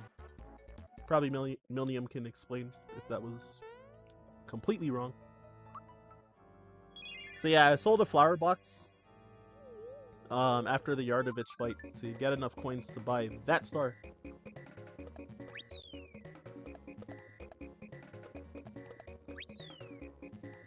And behind on I'm behind on EXP by like 5 because I missed the first gecko on the bottom by mistake. So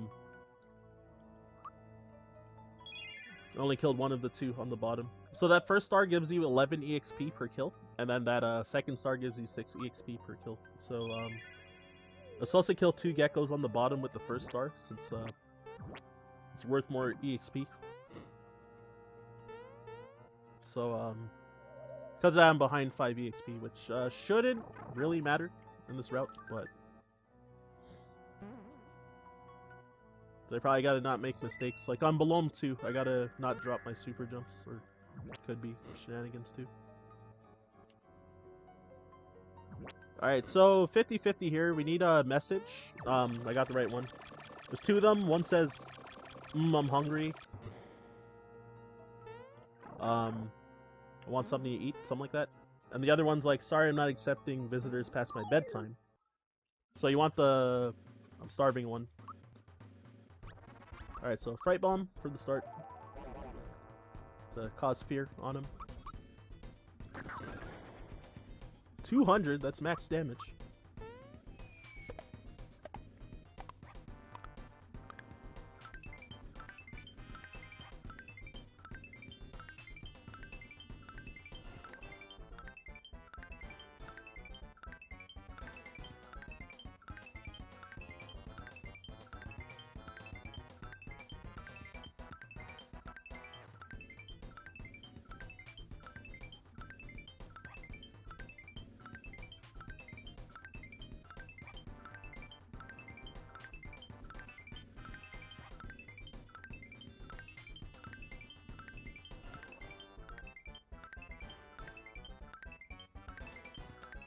Alright, that should be it. Yep.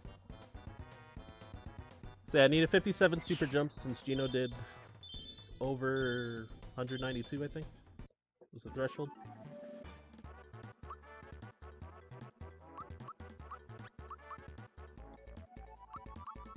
So yeah, even though super jumps are like kind of slow as an attack, one, it being able to do huge damage with the right setup, and 2, preventing the enemies from getting their turns is like the big thing, because especially with Belome there, like a lot of his attacks are slow. So if I dropped the super jumps already, that probably would have been at least a half-minute time loss. So there I just got the super suit and attack scarf as rewards for 30 super jumps for the attack scarf and 100 for super suit, which are incredible equips. Attack scarf is for Mario only, which I think boosts his speed and offense, and prevents instant KO as well, so you can't get like killed by moves that cause instant death. And then super suit prevents all other statuses, and I don't remember if it boosts your speed, but it boosts your like offenses and defenses by a huge amount.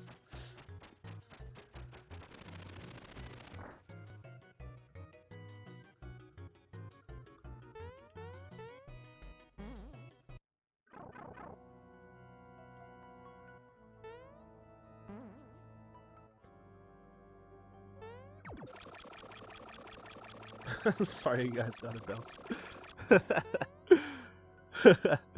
Alright, so coming backwards through the temple. It's faster than going through the world map and coming through Land's End on the other side. So you want to come back up here in reverse, so that you can get back here to climb up Land's End. So I need to get less than 12 seconds for this minigame to get a Troopa pin, which is another incredible accessory, which pretty much gives you like an automatic attack up boost at the start of a fight. I think it boosts speed as well. Oh, of course I choked. The theme of going too early. It can be sometimes weird with the isometric view because of something might be right over your head and it's hard to tell. Alright, 1053 is like standard-ish. Whoops. Gotta change equips and party members. Yeah.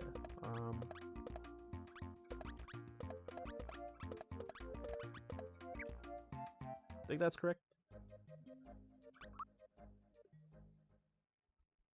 No, that's wrong. Hold on. Hold on.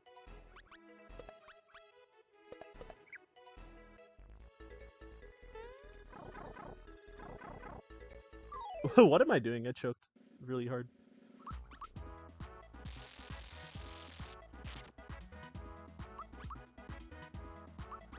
Oh, bad RNG. Alright, I'm gone. Get me out of here. It's a 50% chance to escape fights, so...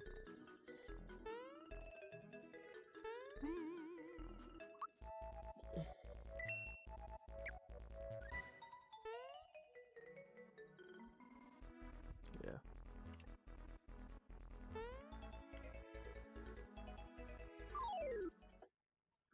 Alright.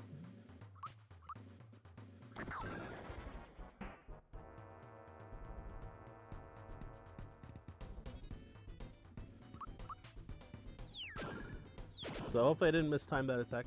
Nice. Alright, cool. So hopefully Mario doesn't get put to sleep. That's important. Alright, there you go. From like pollen nap. So now I'm gonna throw an ice bomb for each turn coming up.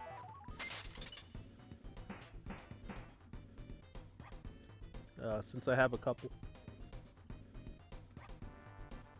So I want to kill the little guys and make sure that they don't have a turn. So that's why throwing the ice bomb matters a lot. Another freebie. Incredibly lucky.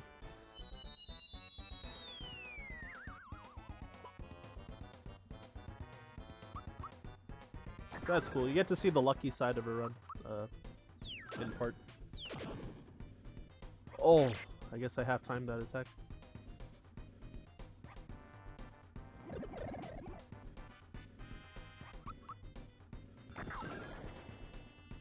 Oh yeah, and this mini boss can do counter attacks. I think he has a 50% chance. And all the small heads too, I think, have like a 50% chance to do a counter attack when you hit them. Which is just like basically their regular physical attack. It's not strong, but it just like wastes time if it happens. Or could be costly in some situations. So yeah, a lot of later game enemies, or like bosses and stuff, will start to have counter attacks. So making sure I'm out of the way of that bird. Don't want to get into an encounter with that guy. And then yeah, you can like jump on the vines to be a little faster instead of slowly climbing. If you're really good, you can use the turbo controller with the B button and like do turbo vines, but kind of risky, so not gonna do it. There's not really anything you can do to increase freebie chances. There is one fight that is manipulated, or can be manipulated, to get more freebies. Or to freebie your rock candies, but I failed it already, which already happened in the run.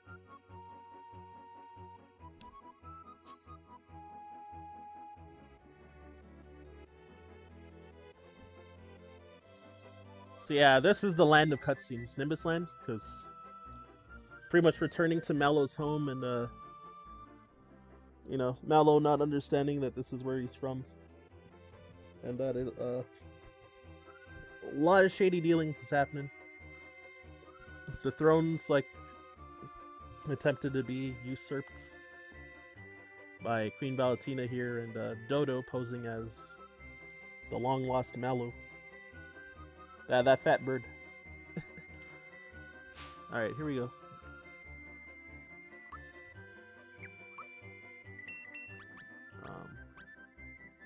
What am I buying here?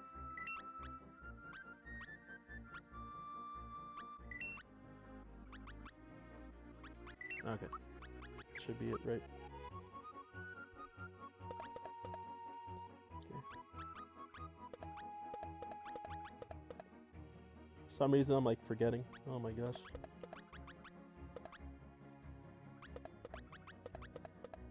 Yeah, I like that. Spoilies! I'm sorry. Oh, so you gotta talk to this statue. Turbo allowed outside of cutscenes? It's allowed, but the turbo doesn't work for doing like timed hits and stuff. So you can't like, you know, you can't cheat doing like super jumps or mashing buttons for like fire orb and stuff, because they have like anti-turbo mechanics built in the game. If you try to like mash buttons to do a timed hit, it'll lock you out of the input. And if you try to mash too fast on those timed hits that require mashing, then it'll just like not give you an input. So even like the ones that you mash, like fire orb and stuff, I have to mash pretty slow to like do it properly. Because if I mash at my like natural mashing speed, it's like too fast. So I have to go like half the speed I normally would about.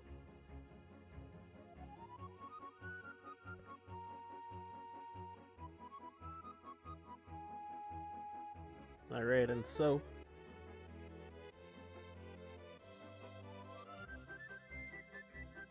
getting into the Nimbusland castle as a statue. There's Garo here makes statues for Queen Valentina.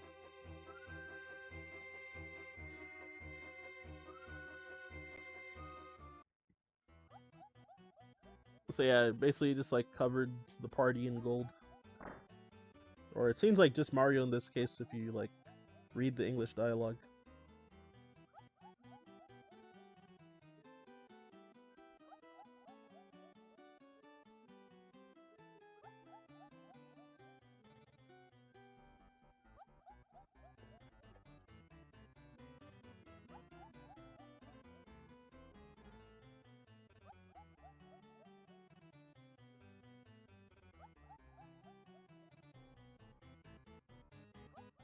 So yeah, I'm just checking something real quick.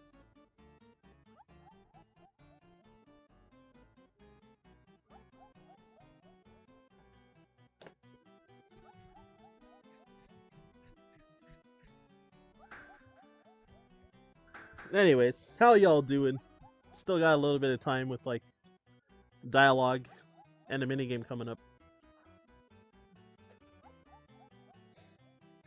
Y'all been enjoying it so far?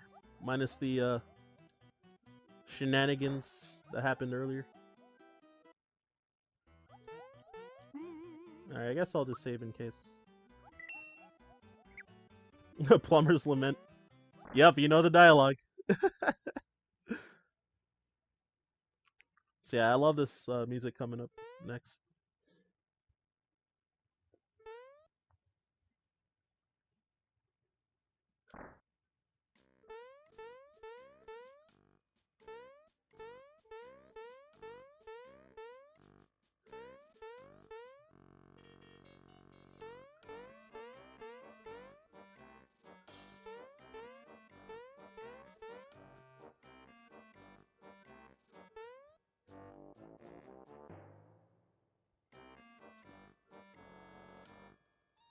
Love to hear it. This game is great.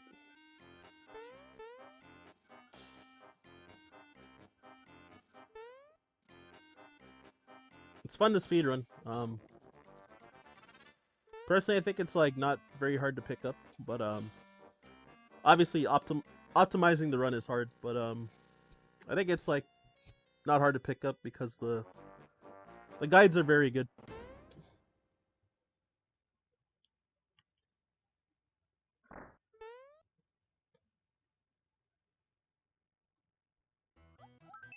All right, here we go. So finally back to wait, I forgot about this cutscene. Be back to movement after this cutscene. Oh.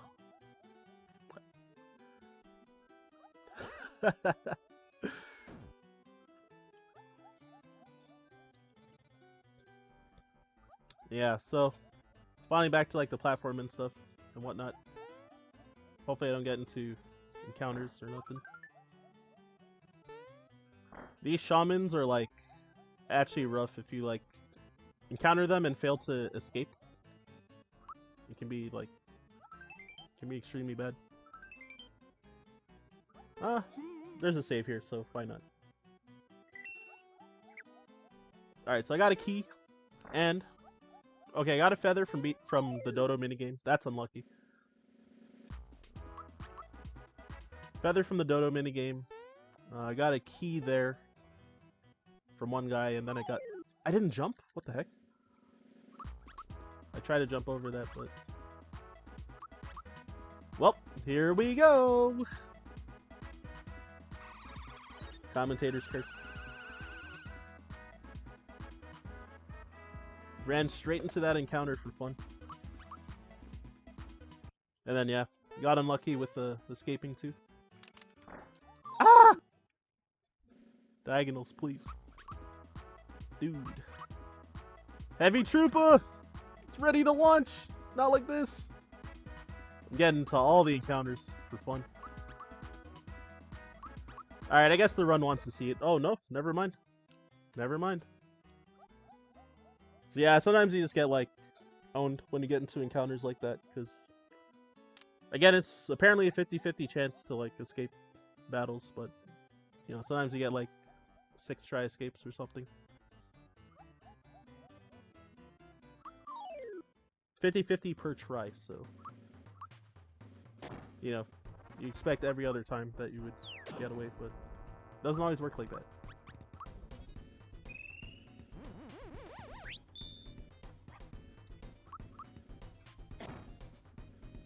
So yeah, there's like a certain damage threshold for the egg to break, so... we do a bunch of untimed attacks just to save some time there. And depending on my damage rolls here, might be able to skip the third turn of this fight. But it's pretty much just luck dependent, because when you have equips on, then the damage is variable at that point. If you're unequipped, you kind of have set damage. And yeah, I hit like pretty low rolls for the first two, so this is what it is. You could have skipped having to attack with Gino there, but it's only like a small time loss. And Tinami, what's up, dude? Alright, so yeah, jumping over that fan is like, what the fork got me? Dude. Oh, at least I escaped right away. Look at this hitbox. I was in the door already and I got caught. What? I didn't even move yet. Like, with my D-pad.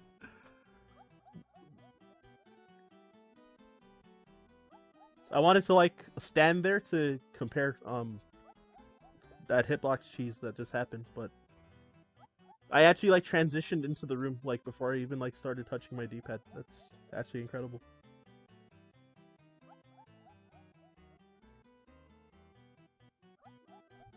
Yeah, I started running this game in,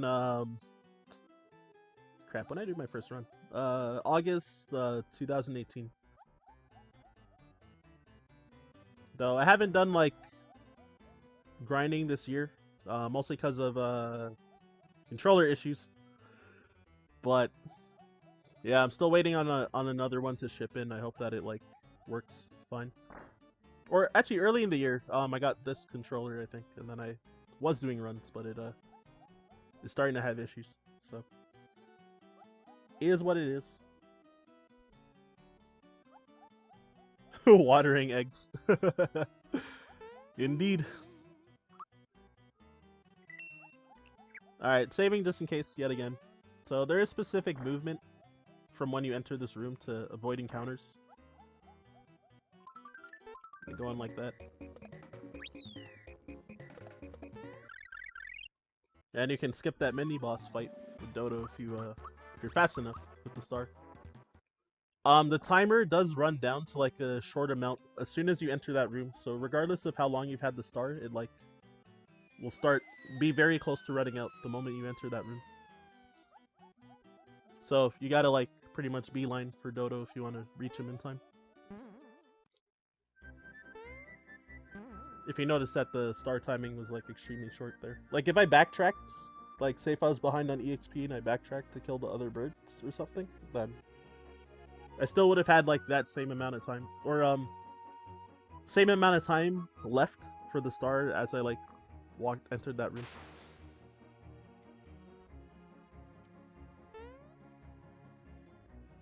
I don't know, I think it's maybe 3 seconds. I actually don't know though.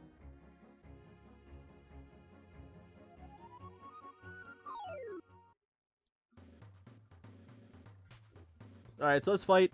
So Dodo is gonna duel someone, the middle person in the party. So that's why we have Bowser in the middle. If you actually die in the one-on-one, then you do game over. So, I'm gonna be careful. Fortunately, I got a Fright Bomb freebie during the fight, so since Dodo is susceptible to fear, then I'm able to reduce my damage taken at least. Because I'm failing these blocks a lot, and he's countering like every time, so I might even still lose.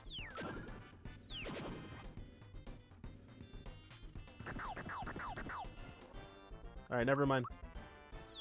I almost game over right there. 69!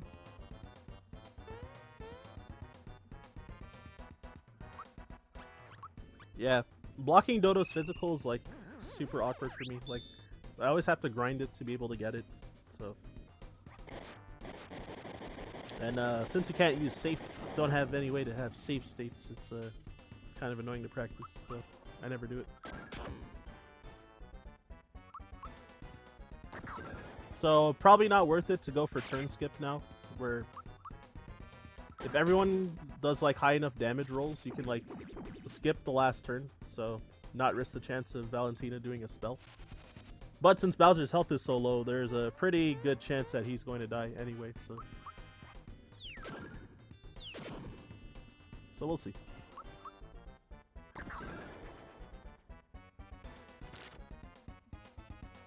Oh, never mind. I'm going for it. I don't think I'm gonna get it, because actually, yeah, I'm not gonna get it. Never mind. There was like such low damage rolls for like a lot of people. But I got another physical though, so that's good too. 3 physicals. It's really lucky.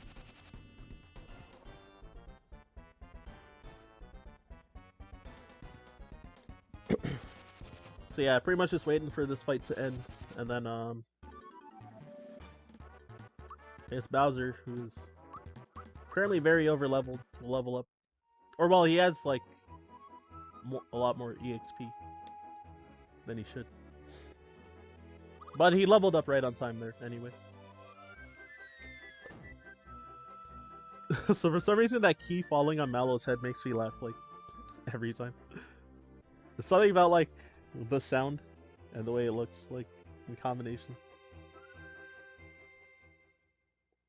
So I think it is meant to be funny, but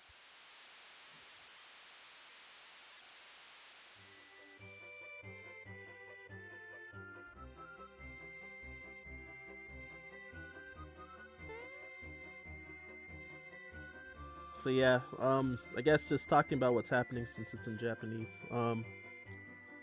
Yeah, so managed to chase away Valentina and Dodo and find Mallow's parents, who were locked up in one of the rooms.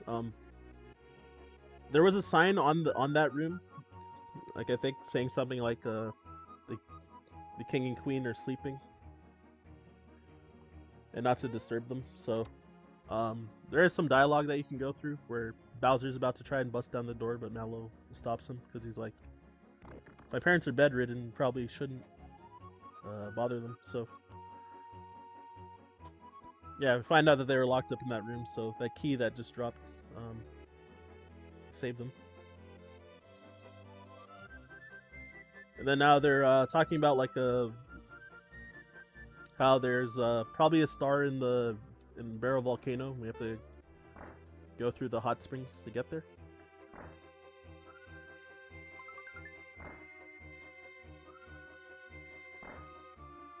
And so yeah, I guess that would be cool.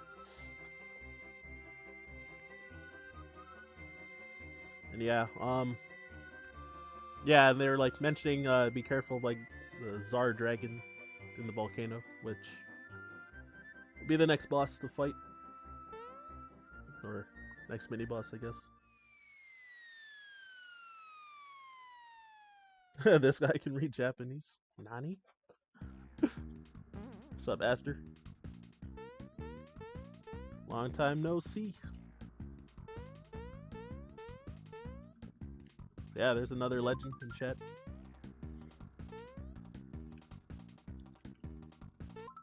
Should have probably saved before this, but whatever, it's fine. Make sure to change equips. So another skill swap. So if anyone knows about this speedrun, will know about the pink Geno.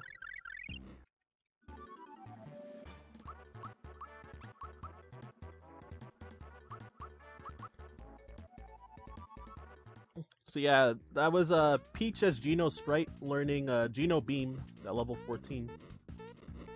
And yeah, if you hold up before walking off that ledge, you can jump past those encounters there. So you stand on like the left end, basically. Alright, gonna save just in case, because why not? Because these like Stumpets and Corkpadite enemies, you can't escape the fights. So this Corkpadite's in the way, so you have to kill him, which... If I had like more ice bombs, you could just throw one to save time over doing this pink Geno Beam. Or pink Geno Blast, my bad.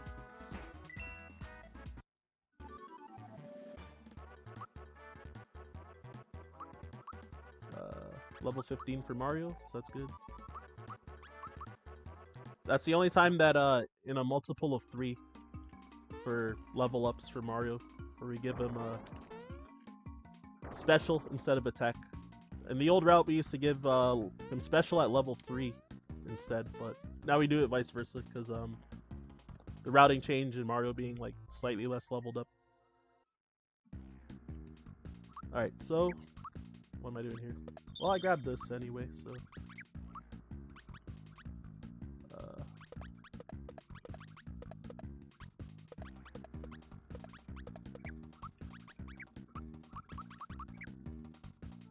Alright, gonna save yet again. What's up, absolutely Nathan? Yeah, I speedrun 3 games currently, and I'm learning Donkey Kong Country 2. Any percent, so hopefully I can be done with that soon. And then Super Metroid's been on the list. Games to get into as well. Oh, whoops, wrong button there. So hopefully no counter, that's good. Now I gotta Geno boost. Retire! Say anything about retiring. Okay, this is bad RNG, unfortunately. Like ideally, usually you want to get physicals from enemies, but if he does a physical or scream, then he summons these orbs. which is really slow. So, whoops, another mistake. That's unlucky. All right. Actually, the one time I practiced this area in Reset, then that also happened. So it's a repeat of itself. Except this didn't happen. But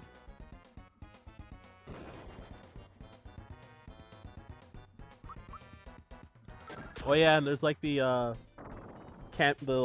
cameo models from in Pinocchio's shop for like F-Zero, Star Fox, and I forgot what the third one was. Shoot.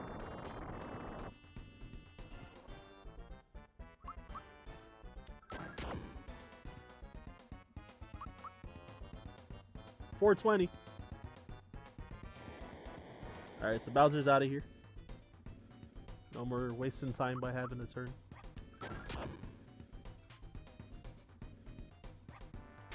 You get really dank damage output. So, alright, nice. I was gonna say I could have used Ultra Jumps instead. To not take a chance of Zombone using spells, but it's fine.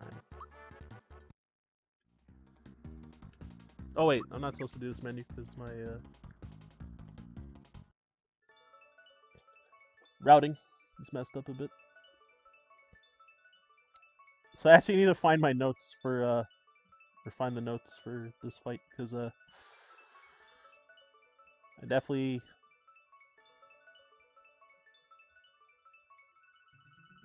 don't have a rock candy anymore. No Mario RPG characters have ever come back in another game. Unique ones, anyway.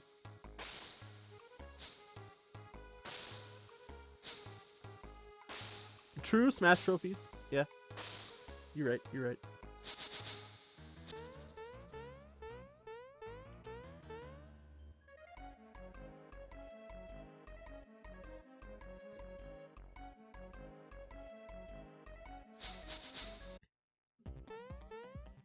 Alright, so Axum Rangers. They stole the star right as I was about to get it, so gotta chase them before they escape with Blade. When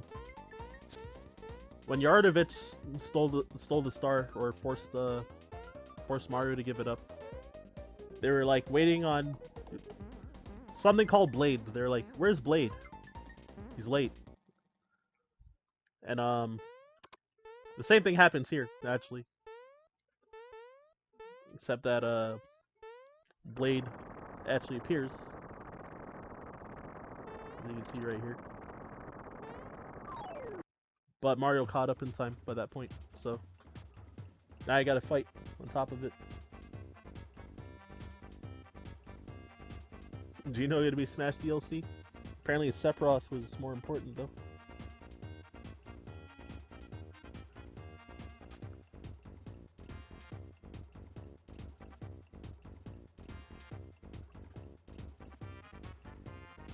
Wait, what am I supposed to do here? What the heck?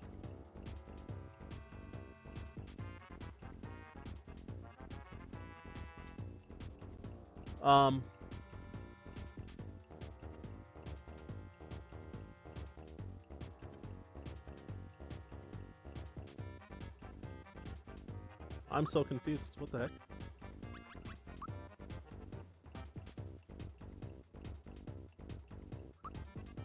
It's just like the first thing is like blank. Sorry. Unfinished notes in the new website.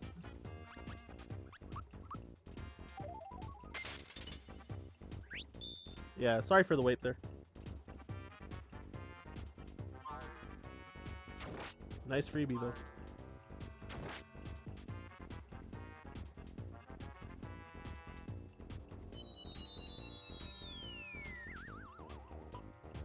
Why don't you axe him? Oh my lord.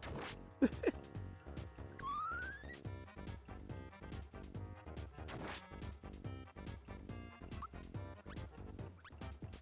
it? Yeah, like this.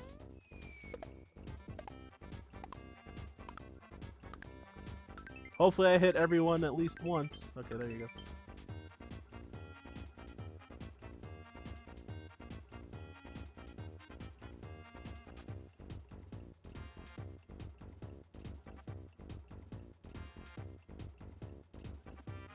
So yeah, a lot of dialogue where they're like, "Yo, Red, what?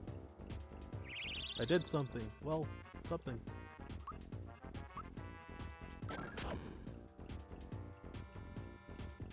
Using a guide to play the game, Kappa. Yeah, because I missed that, because I failed that manip a long time ago with the rock candy for Knife Guy, Great Guy, then I have to do a different strat for this fight. So, yeah, using the guide for backup strat.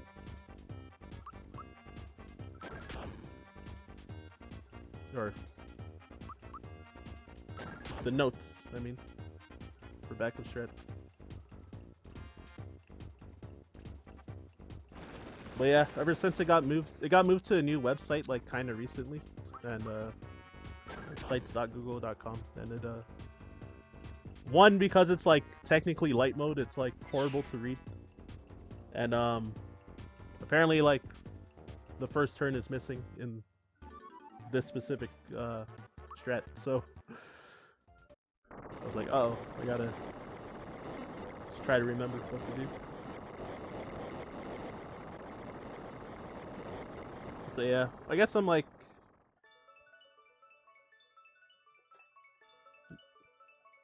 probably going over estimate for this run at this point, since I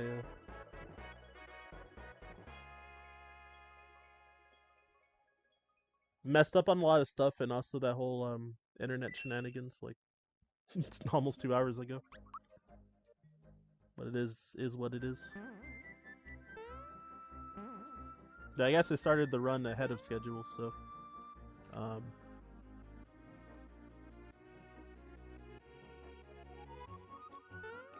guess that'll help it catch up, if anything. Oh yeah, the eyes. Yeah, there's definitely a lot of like, should be a lot of like epilepsy warnings actually. For most of the games that I run so far too. Oh my gosh. Because yeah, Link's Awakening DX at the beginning also has a lot of like flashing. So yeah, the reason why I went to the far right before starting this cutscene again was because of camera movement. This one, the camera moves really slow if you run straight into the cutscene, so, or it takes really long compared to like running all the way to that corner.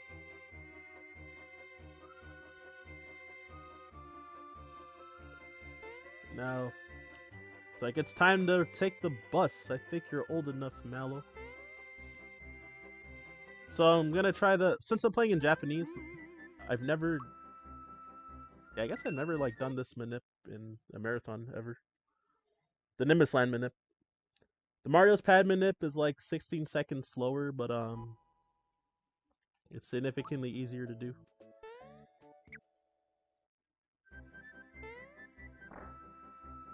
So I forget when I even started doing it, like at some point after I got like sub 3 hours, I think.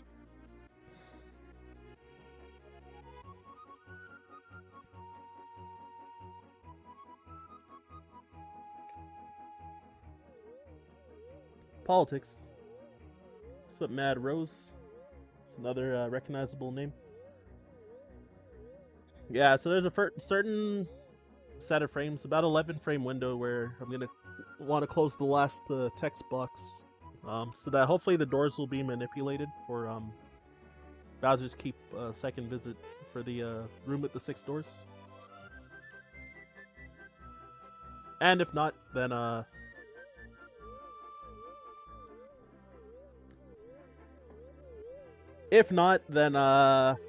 yeah, I guess if I find a battle door unintentionally, then I'll have to unequip all my stuff and take a death on purpose. And then try a different door. So, there was a visual cue for where I was trying to do the manip just now when I closed that last text box, so I hope it worked. There's a certain flowchart that you follow, so it's like if you so you start off with door number 2, and then you see what room you got, and then kind of go from there. So we will see with this manip anyway. I'm doing the second hardest version, which is like, it's told 69 frames slower than the hardest version, so you know, around a second slower.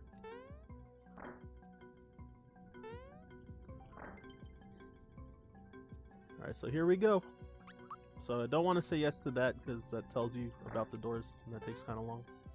So coin room, that's looking good. So you gotta play a game of 21 here. And whoever gets the 21st coin from this chest loses. So you want to end your turn on multiples of 5 if you can.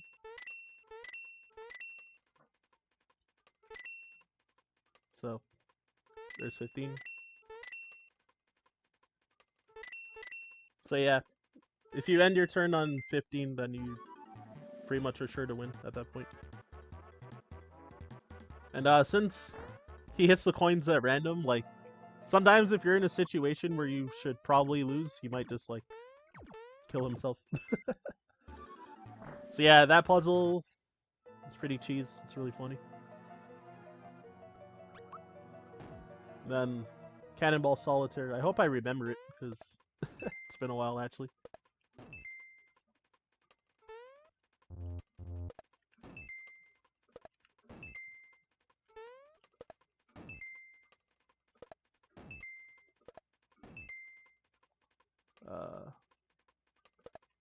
Uh-oh, I actually don't remember. Well, this might be a journey.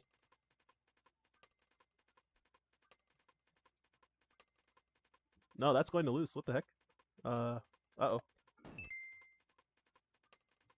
Okay, whatever. Just doing it differently. I actually forgot it. That's funny.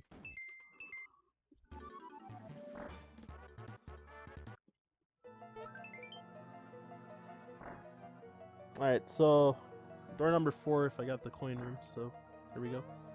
So quiz. Let's hope I even remember the quiz. Let's see.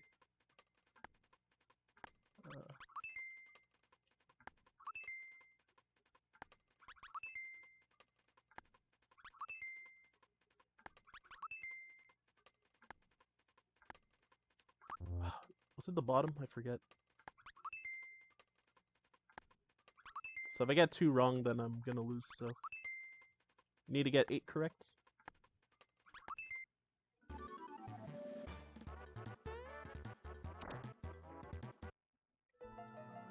Alright, so barrel counting. So you have 10 seconds to count these barrels, which got 12. So I'm gonna probably repeat saying 12 a lot in some kind of way to not forget that it's 12 barrels, because it's important that I remember it's 12.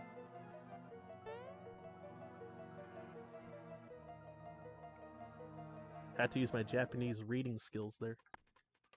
So yeah, this one is 46 barrels, so probably gonna mention about 46 quite a bit. I don't know what to talk about. 46 though.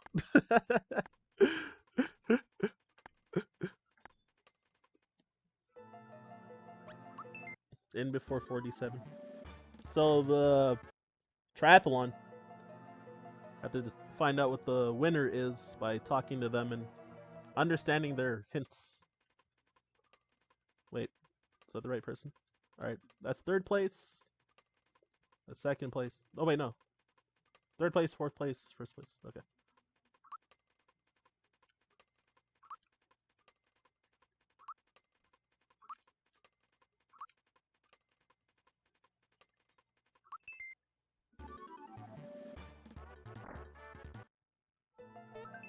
Alright, so door 5 since door 4 was quiz.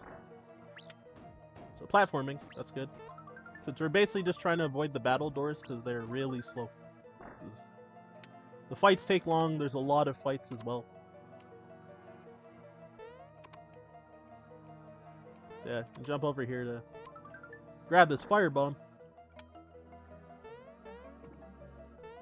Because I don't have any left, so I want 2 fire bombs for Smithy, basically. For some reason I thought there was gonna be dialogue there. What the heck am I doing? Alright, door 3. So this is a pretty common frame that I get usually. It's like the most common one for the Minip. Which also is gonna allow me to do a wrong warp later on.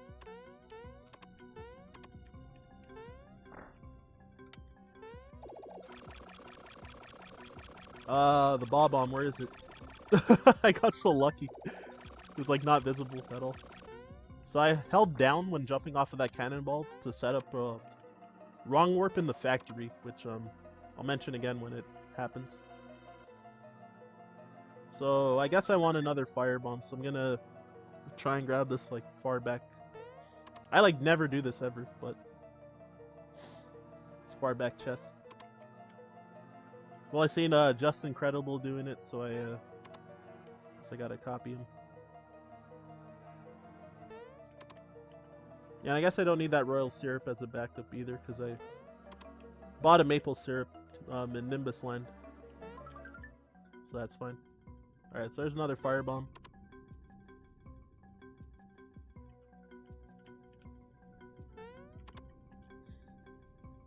So yeah, it does lose about 8 seconds to go all the way over there. Can I make that? Oh, whoops. Well, I guess now I can't.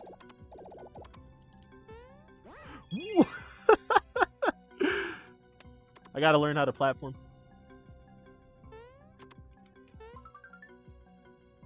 Alright, so skipping that. We're gonna save before this fight because why not?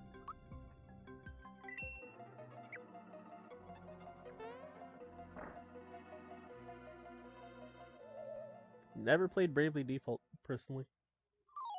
One of my best friends, like, loves that game, though.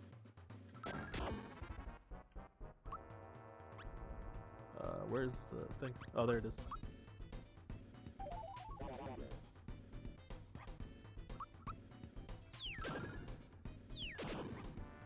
Squeenix! Alright, Solidify. Usually want him to do Blast, which is fastest spell there.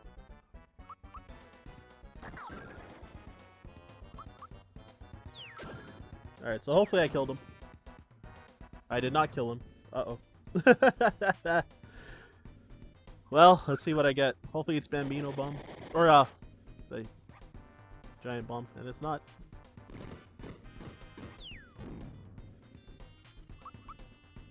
Yeah, I often mess up this fight if I there's a fake, there's Jinx, I guess. I find I often mess up this fight if I had to do the backup route.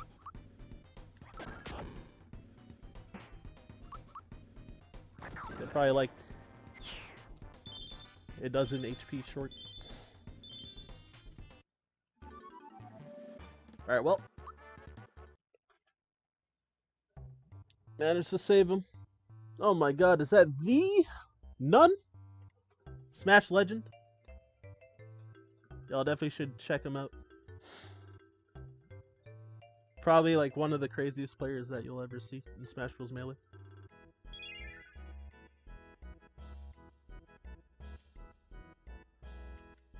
And from my region. Oh, so I open this menu to have the items auto sort. And now I gotta give safety ring to Gino. I forgot. That's such a meme. I actually just forgot straight up, like, the rhythm. Ran straight with nothing. That's hilarious. Alright. Anyways, now that I'm out of there, so we got Boomer, which, I was supposed to jump and not punch him, but I'm a fool and forgot.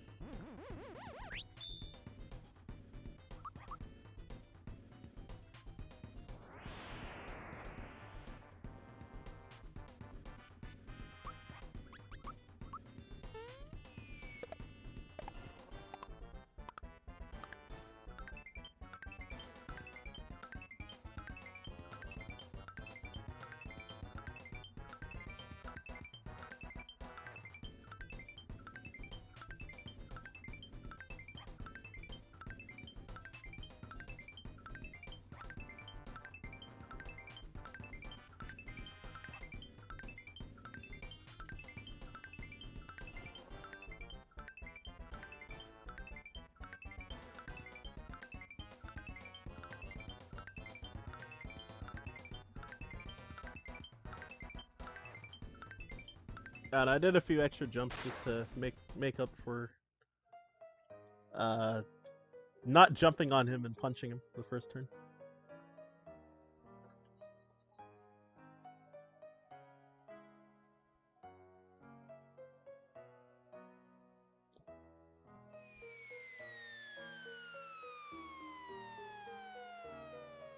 So I kind of overkilled him, but it's fine. So yeah, Rip Boomer gets dropped. So next fight, Exor. Some of y'all might know the cheese that's about to go down, and some of y'all might not know. So y'all can watch and see.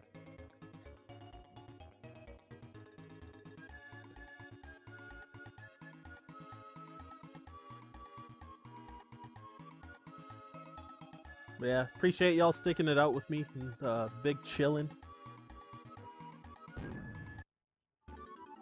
Yeah, despite the messiness of this run, like, been having a good time yet again.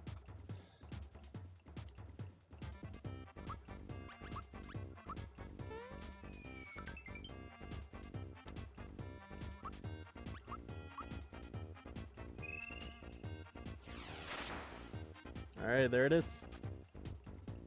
So what happens is, if you remove Exor's protection, then it takes off I think all of his status immunities as well, including instant death.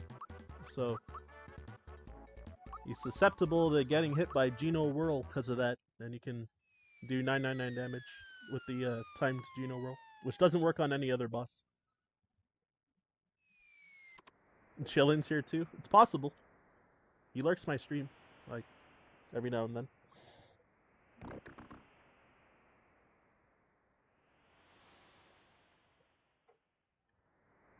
And yeah, normally that fight is really hard because Exor has a lot of strong spells. Strong spells and strong attacks, and being underleveled throughout the whole run, it's like actually pretty dangerous to try and fight him normally.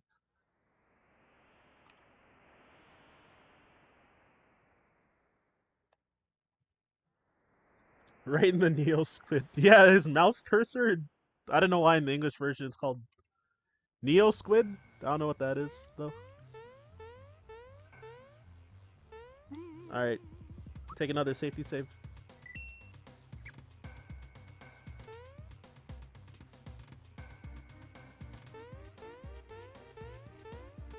Yeah, that Newgrounds video, the Geno World definitely bounces off of Exor, but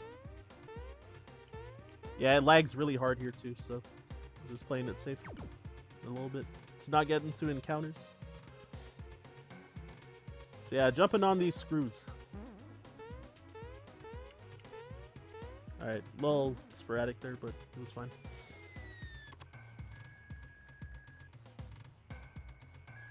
So yeah, countdown. One of the massive RNG roadblocks in this run. So you want to hit all of these once with Ultra Jump.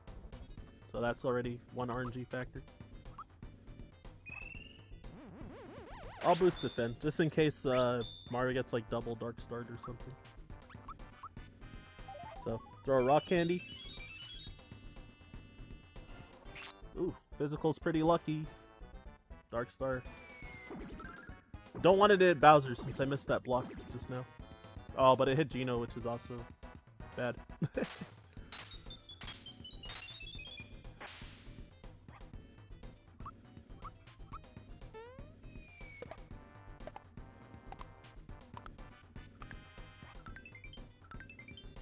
So two ways I can go about this is either a super jump a lot and hope I can kill with this rock candy, or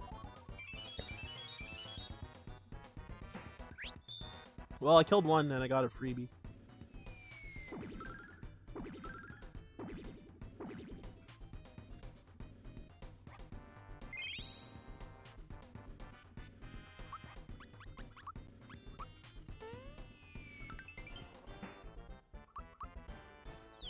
Alright. It's a pretty bad fight, but getting through it.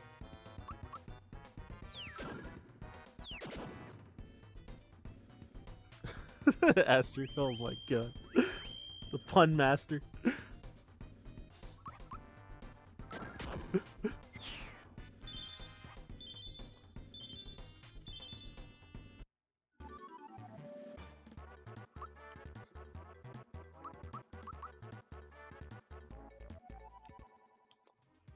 Alright, so now that we're through countdown, I probably should have saved, but whatever, it's fine. Alright, got the swag strat there with the platforming.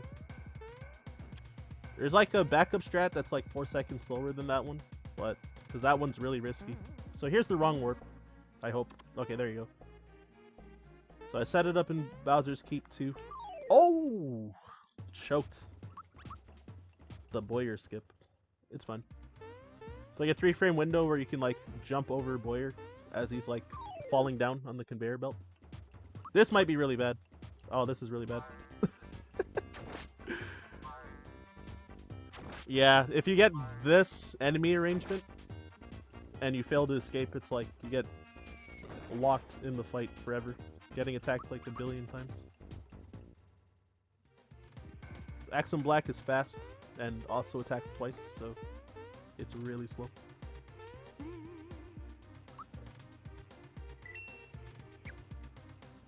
So I hit one hard strat and failed the other, but it is what it is. Alright, since people took damage, I'm just grabbing that for safety. Probably didn't need it, to be honest, but it's fine.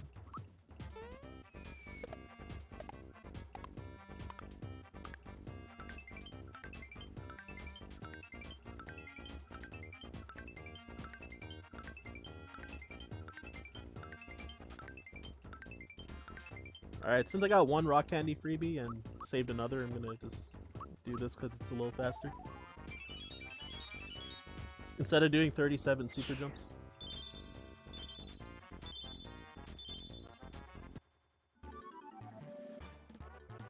No rock candy drop there. You have like a 25% chance that he'll give you rock candy after the fight. And also 25% chance to freebie the one that I used, so was hoping to get one or the other, but unfortunately not. Yeah, so Cloaker and Domino.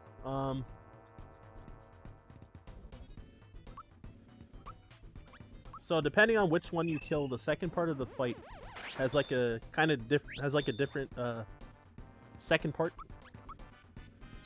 The snake that they merge with. Oh, I half-timed that rip. That was early. Alright, Blizzard's good.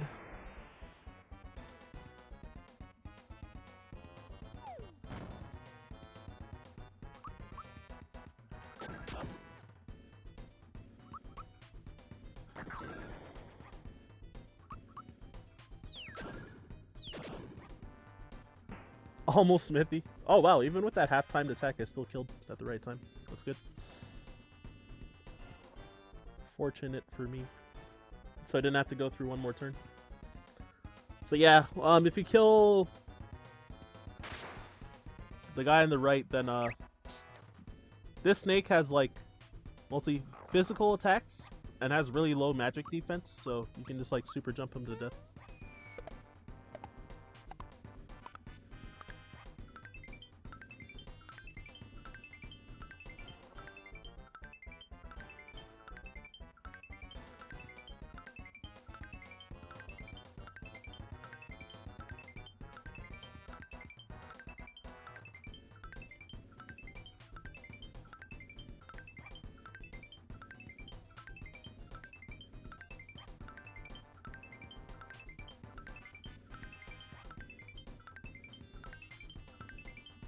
Oh, I messed up.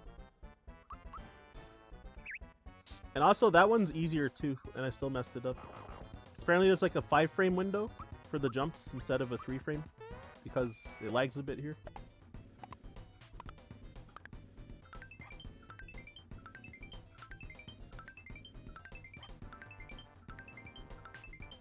But whatever, just pick it up again.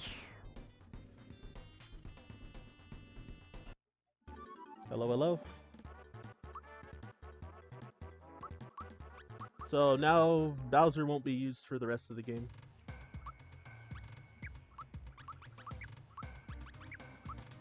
I forget what I'm supposed to equip here. Uh-oh.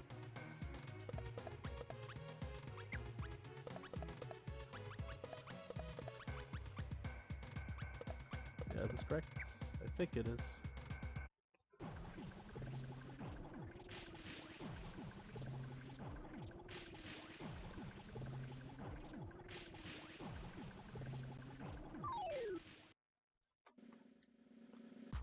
Yeah, so if you have a lot of rock candies or ice bombs, you can like throw them here too. And if you don't, then you use Geno Blast instead. The ice bombs and rock candies are faster because you just throw it right away.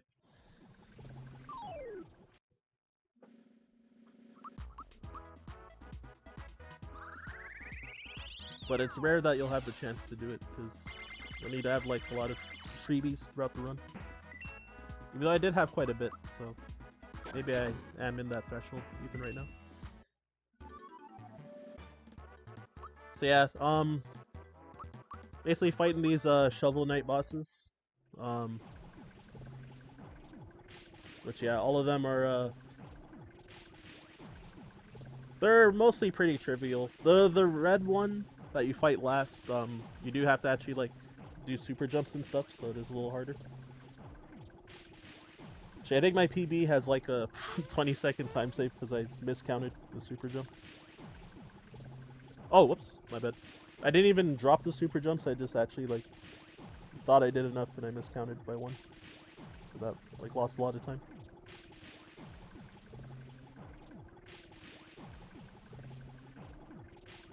So yeah, this toad's gonna give me a rock candy as well. And also the shop, so you have an opportunity as well to buy things if need be. The way she got Geno Blast is by, I did a skill swap glitch earlier. Well, I did it 2 times. She also has Shocker from Mallow's skill. So I paused the game at the same time as I hit a chest with the star, and then I swapped the party. So for Geno Blast, I switched Peach with Geno in Barrel Volcano when I got the star. Which since Peach hit level 14 from the star level ups, because I swapped the character slots, the game thought that Geno hit level 14, and Geno's supposed to learn Geno Blast at that level, so the game thought that, oh, this character is learning Geno Blast, so then Peach was the one that learned it instead by swapping the slots. And I did the same thing with Peach and Mallow in the sea, so when she hit level 10, then the game thought that Mallow was learning Shocker, but it was Peach learning Shocker.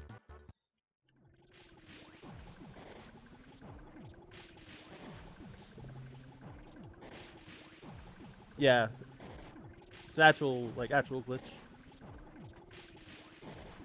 It's right, one of like 2 like major glitches, I guess, in the run. Whoops, that was an accident. Yeah, this is correct. Okay. And camera movement here, so that's why I moved to the left a little bit.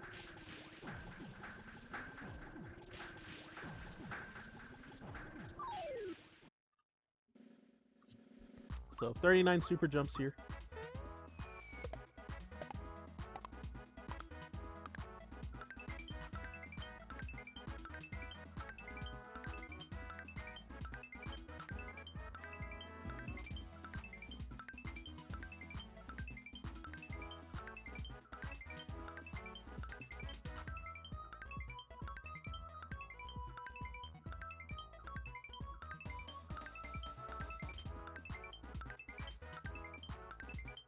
Alright, should have not miscounted this time.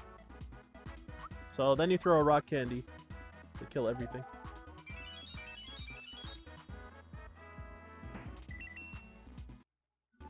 So yeah, I actually need notes for this next fight because there's multiple ways to do it. Also, Bowser and Mallow both get HP because they're not used for the rest of the run.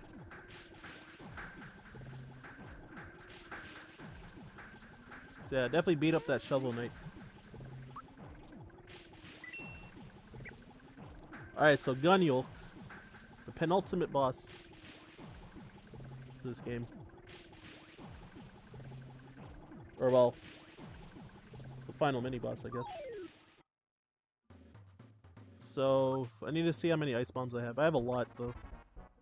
Okay, so I can do the 3-2 strat. Ideally. Which is the second fastest strat.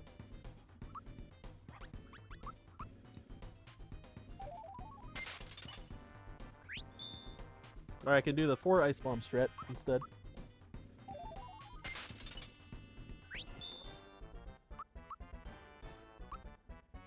I'm loaded!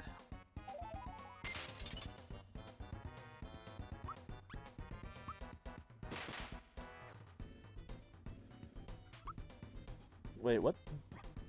Did I mess that up? Whoops. Well, this is slow now because I'm spaghetti on the menus. Oh, Mario was supposed to attack the chief. My bad.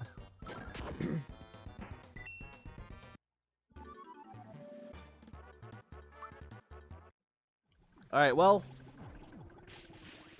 I think if the fight isn't a disaster, then I should be the tiniest bit underestimate, but we'll see. But yeah, I basically just gotta like end it after Smithy dies, so I'm not actually like too overestimate. So yet again, saving for safety first of all, and secondly, I want to say thank you all very much for tuning in and supporting the channel, and appreciate all the compliments and the people hanging out in chat, which I know I hadn't been responding to a lot of y'all, though I've been reading it and like been pretty entertained with like the conversations. So definitely keep it up.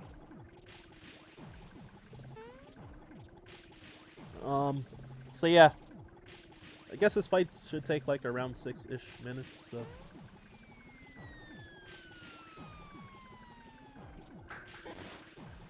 Or pair of fights. So first of all, I've got Smithy for the first phase.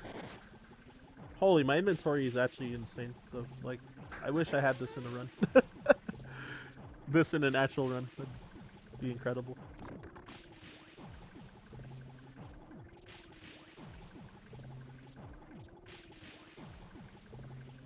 With so much potential for gold splits. So yeah, I guess the big scary moment is the super jumps that I'm gonna do on this first phase. So hopefully I do 198 or higher. Alright, cool. There it is. To boost Mario. Peach defends. And I'm gonna do try to do 71 super jumps on Smithy. And I drop it there because you want to end the fight as Peach. And I'll explain why after.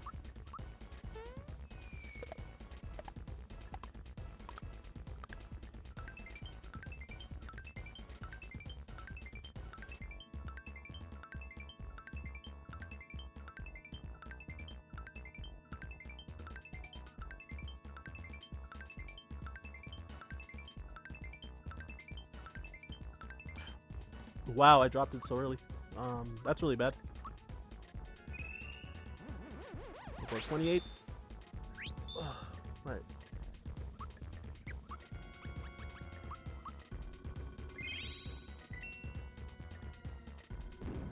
Yeah, that's really awful. Alright, so subtract by 8. Because the first jump does more damage.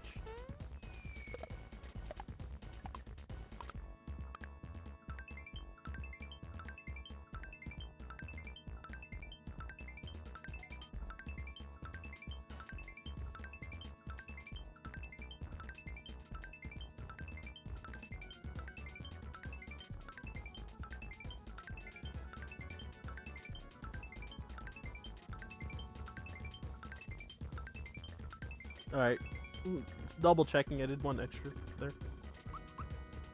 Just in case. Is Peach gonna die?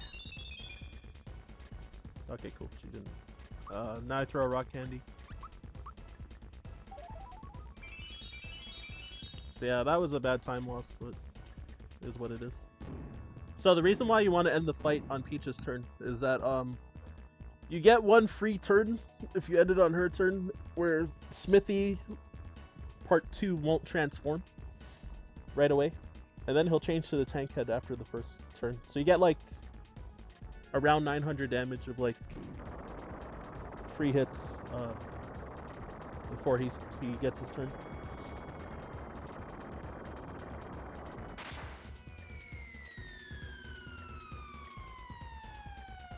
Huh, I could attempt like the three firebomb gamble. Wait, no, actually never mind. Don't worry about it.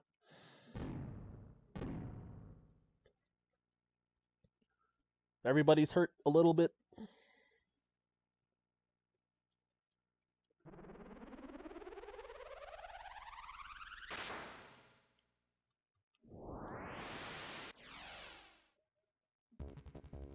Alright, here we go.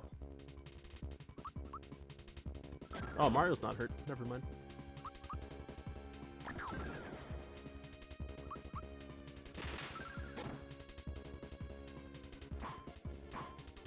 Alright, we're gonna go for the 100 super jumps.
Alright, there it is.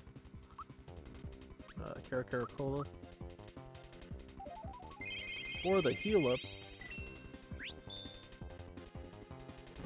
Alright, it might be dangerous since Peach took a hit, but we'll see.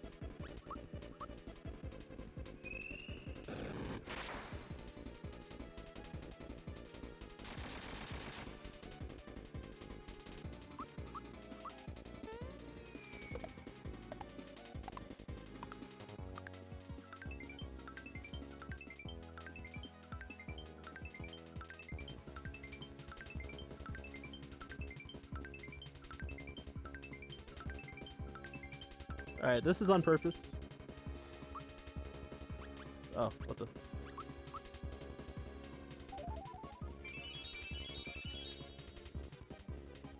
Oh, unlucky. Should have probably healed her. That's on me. Oh, what am I doing? I did the wrong move. That was an accident. Oh, I guess I shouldn't have dropped it either. Lummow. That was a pretty big choke, so I ain't going underestimate anymore with that.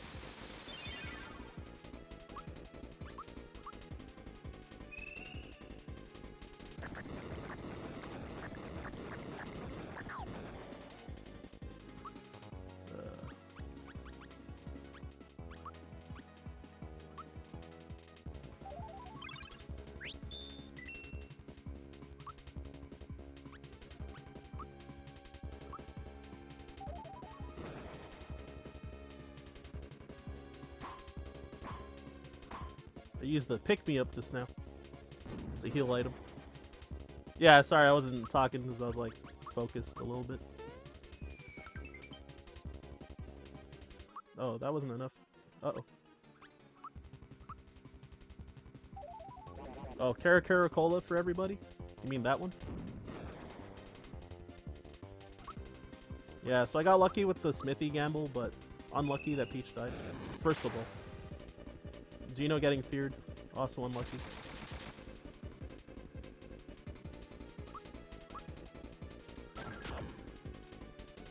Oh, what the? He's still not dead? This is... So what am I doing? I'm being bad. Jeez. Sorry about it. Sorry about that, everybody. Oh, Peach didn't get the shocker because she died. I completely forgot about that. Okay, I'm just going to super jump him a few times then. Sorry, that was a neglect moment. I completely forgot. That was like 400 damage short because of that.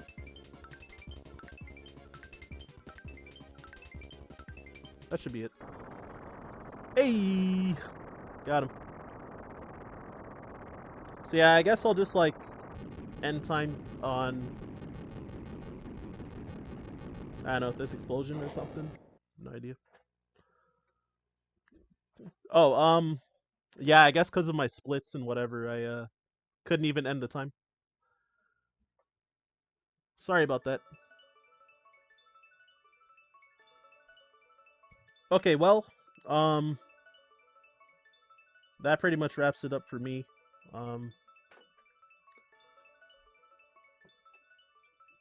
Thank you all very much for watching. Yeah, it was a pleasure to do this again. Sorry the run was like a disaster / the internet problems, like wasting like 5 minutes as well.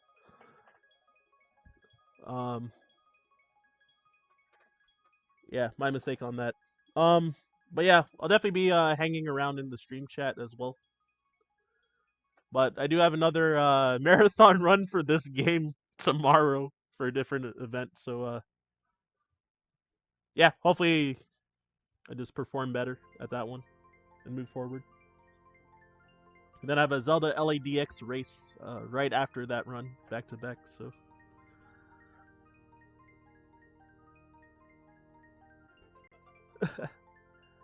All right, and with that, yeah, I haven't really received any instructions, but peace out.